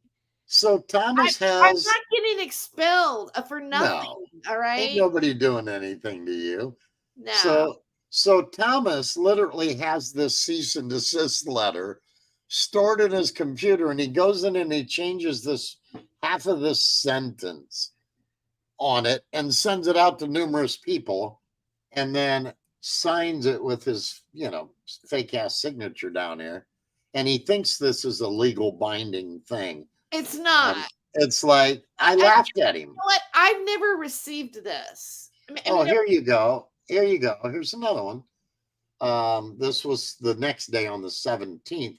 Fresno State is a third-part beneficiary to Terry Joyce's harassment campaign.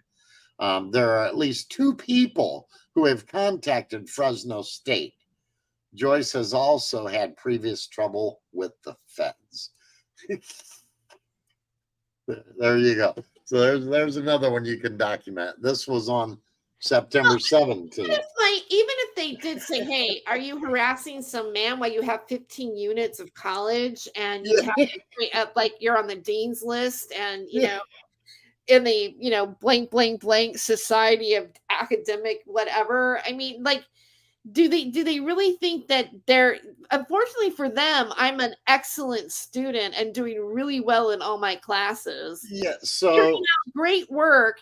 And they do you think that they're gonna look at this guy and I'm gonna go, oh yeah, that's Thomas Schoenberger. He's associated with the 17th, I'm not gonna say on my channel, but the 17th of the alphabet, and show them the body of work that if I had to, like, he looks like a freaking fool.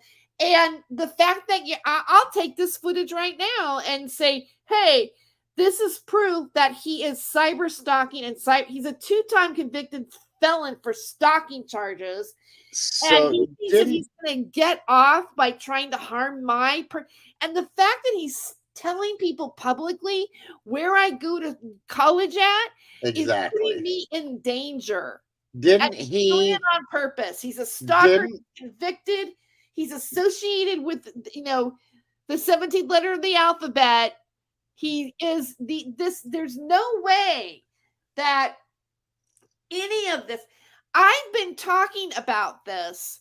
Yeah. I've already called the police because that's what I was going to say. Didn't you have to? I had to contact, right, including the other campus that I work at.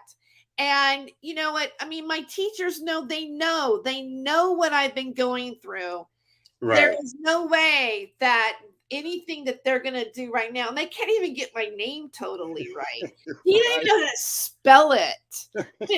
Like, come on, like that right there X's out. That piece of paper, whatever he's flashing, means absolutely nothing. I know how cease and desist works. Right. And that guy better get off his bum in Utah and do it then. Try to sue me. Try to sue me. First of all, I don't have any money. Try to do a cease and desist. Go right ahead. Go through it, because you're not going to win, because we in fact have the evidence of what you guys do with malicious intent, the lies that have been spread about me by Thomas Schellenberger. No, I am not worried about that piece of crap for 1 second. And on that note, I'm going to end this show, because I have to study. I'm going to, nothing is happening to me by that guy who thinks he has some sort of power that he doesn't. That's the man of the year, folks. Right. The man of the year. The brilliant composer is wasting his time doing. All right, Jesse. It's always it's a pleasure. It's been a pleasure. Yeah. So glad I could give you some fresh info that you should probably have known about. I didn't realize. Didn't realize you hadn't seen it. I hadn't seen it. Like I'm saying, I have 15 units. I'm not paying attention. And I've got them. They blocked me. I've got them blocked. I can't see what they're doing.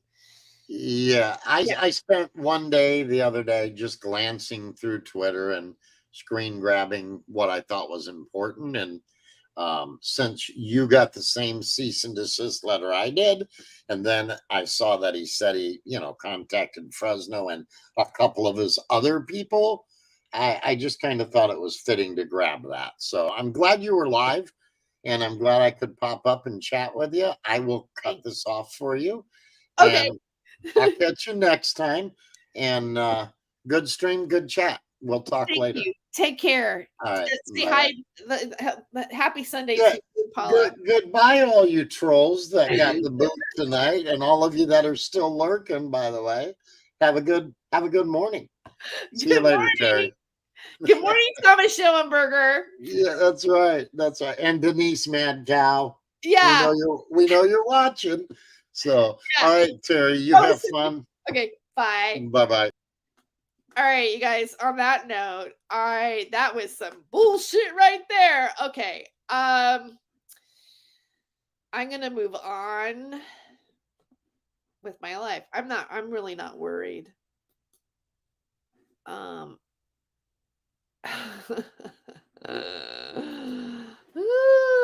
boy. What do you know? Okay. I'm going to end up with my favorite song that I like to play. We see this right here. Okay, here it is. There we go. Good night, you guys. Thanks for tuning in. I hope you had some fun. I guess it wasn't really boring. It wasn't boring, right? When are you going to see a show like this? Talking about this. Okay. Your streaming career is over, from a faceless person in the chat. Okay. Let me play the song, and I'm going to say goodbye now. I'm hungry. I think I need a late night snack. Save my soul.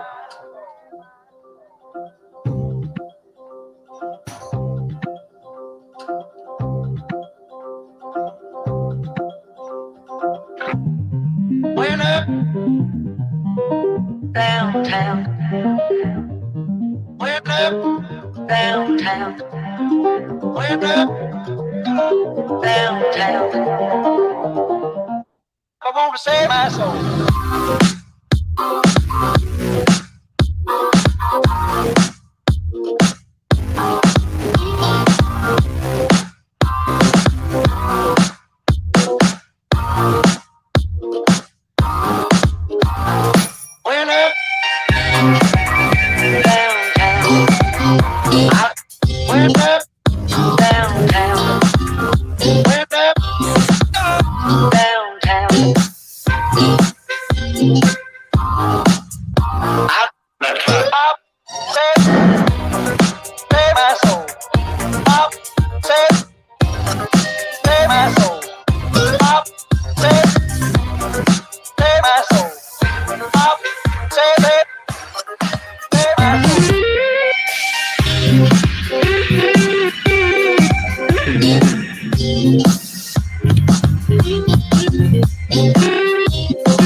Save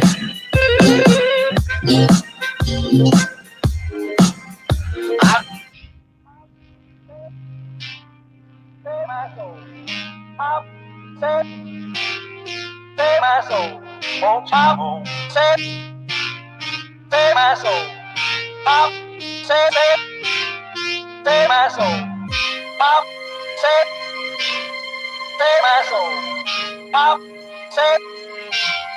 Save my soul. Won't you save my soul? Save my soul. Save my soul. Save my soul. Won't you save my soul? Save my soul. Save my soul. Save my soul. Save my soul. Save my soul. When up downtown, went up downtown, went up downtown. I was walking out one evening,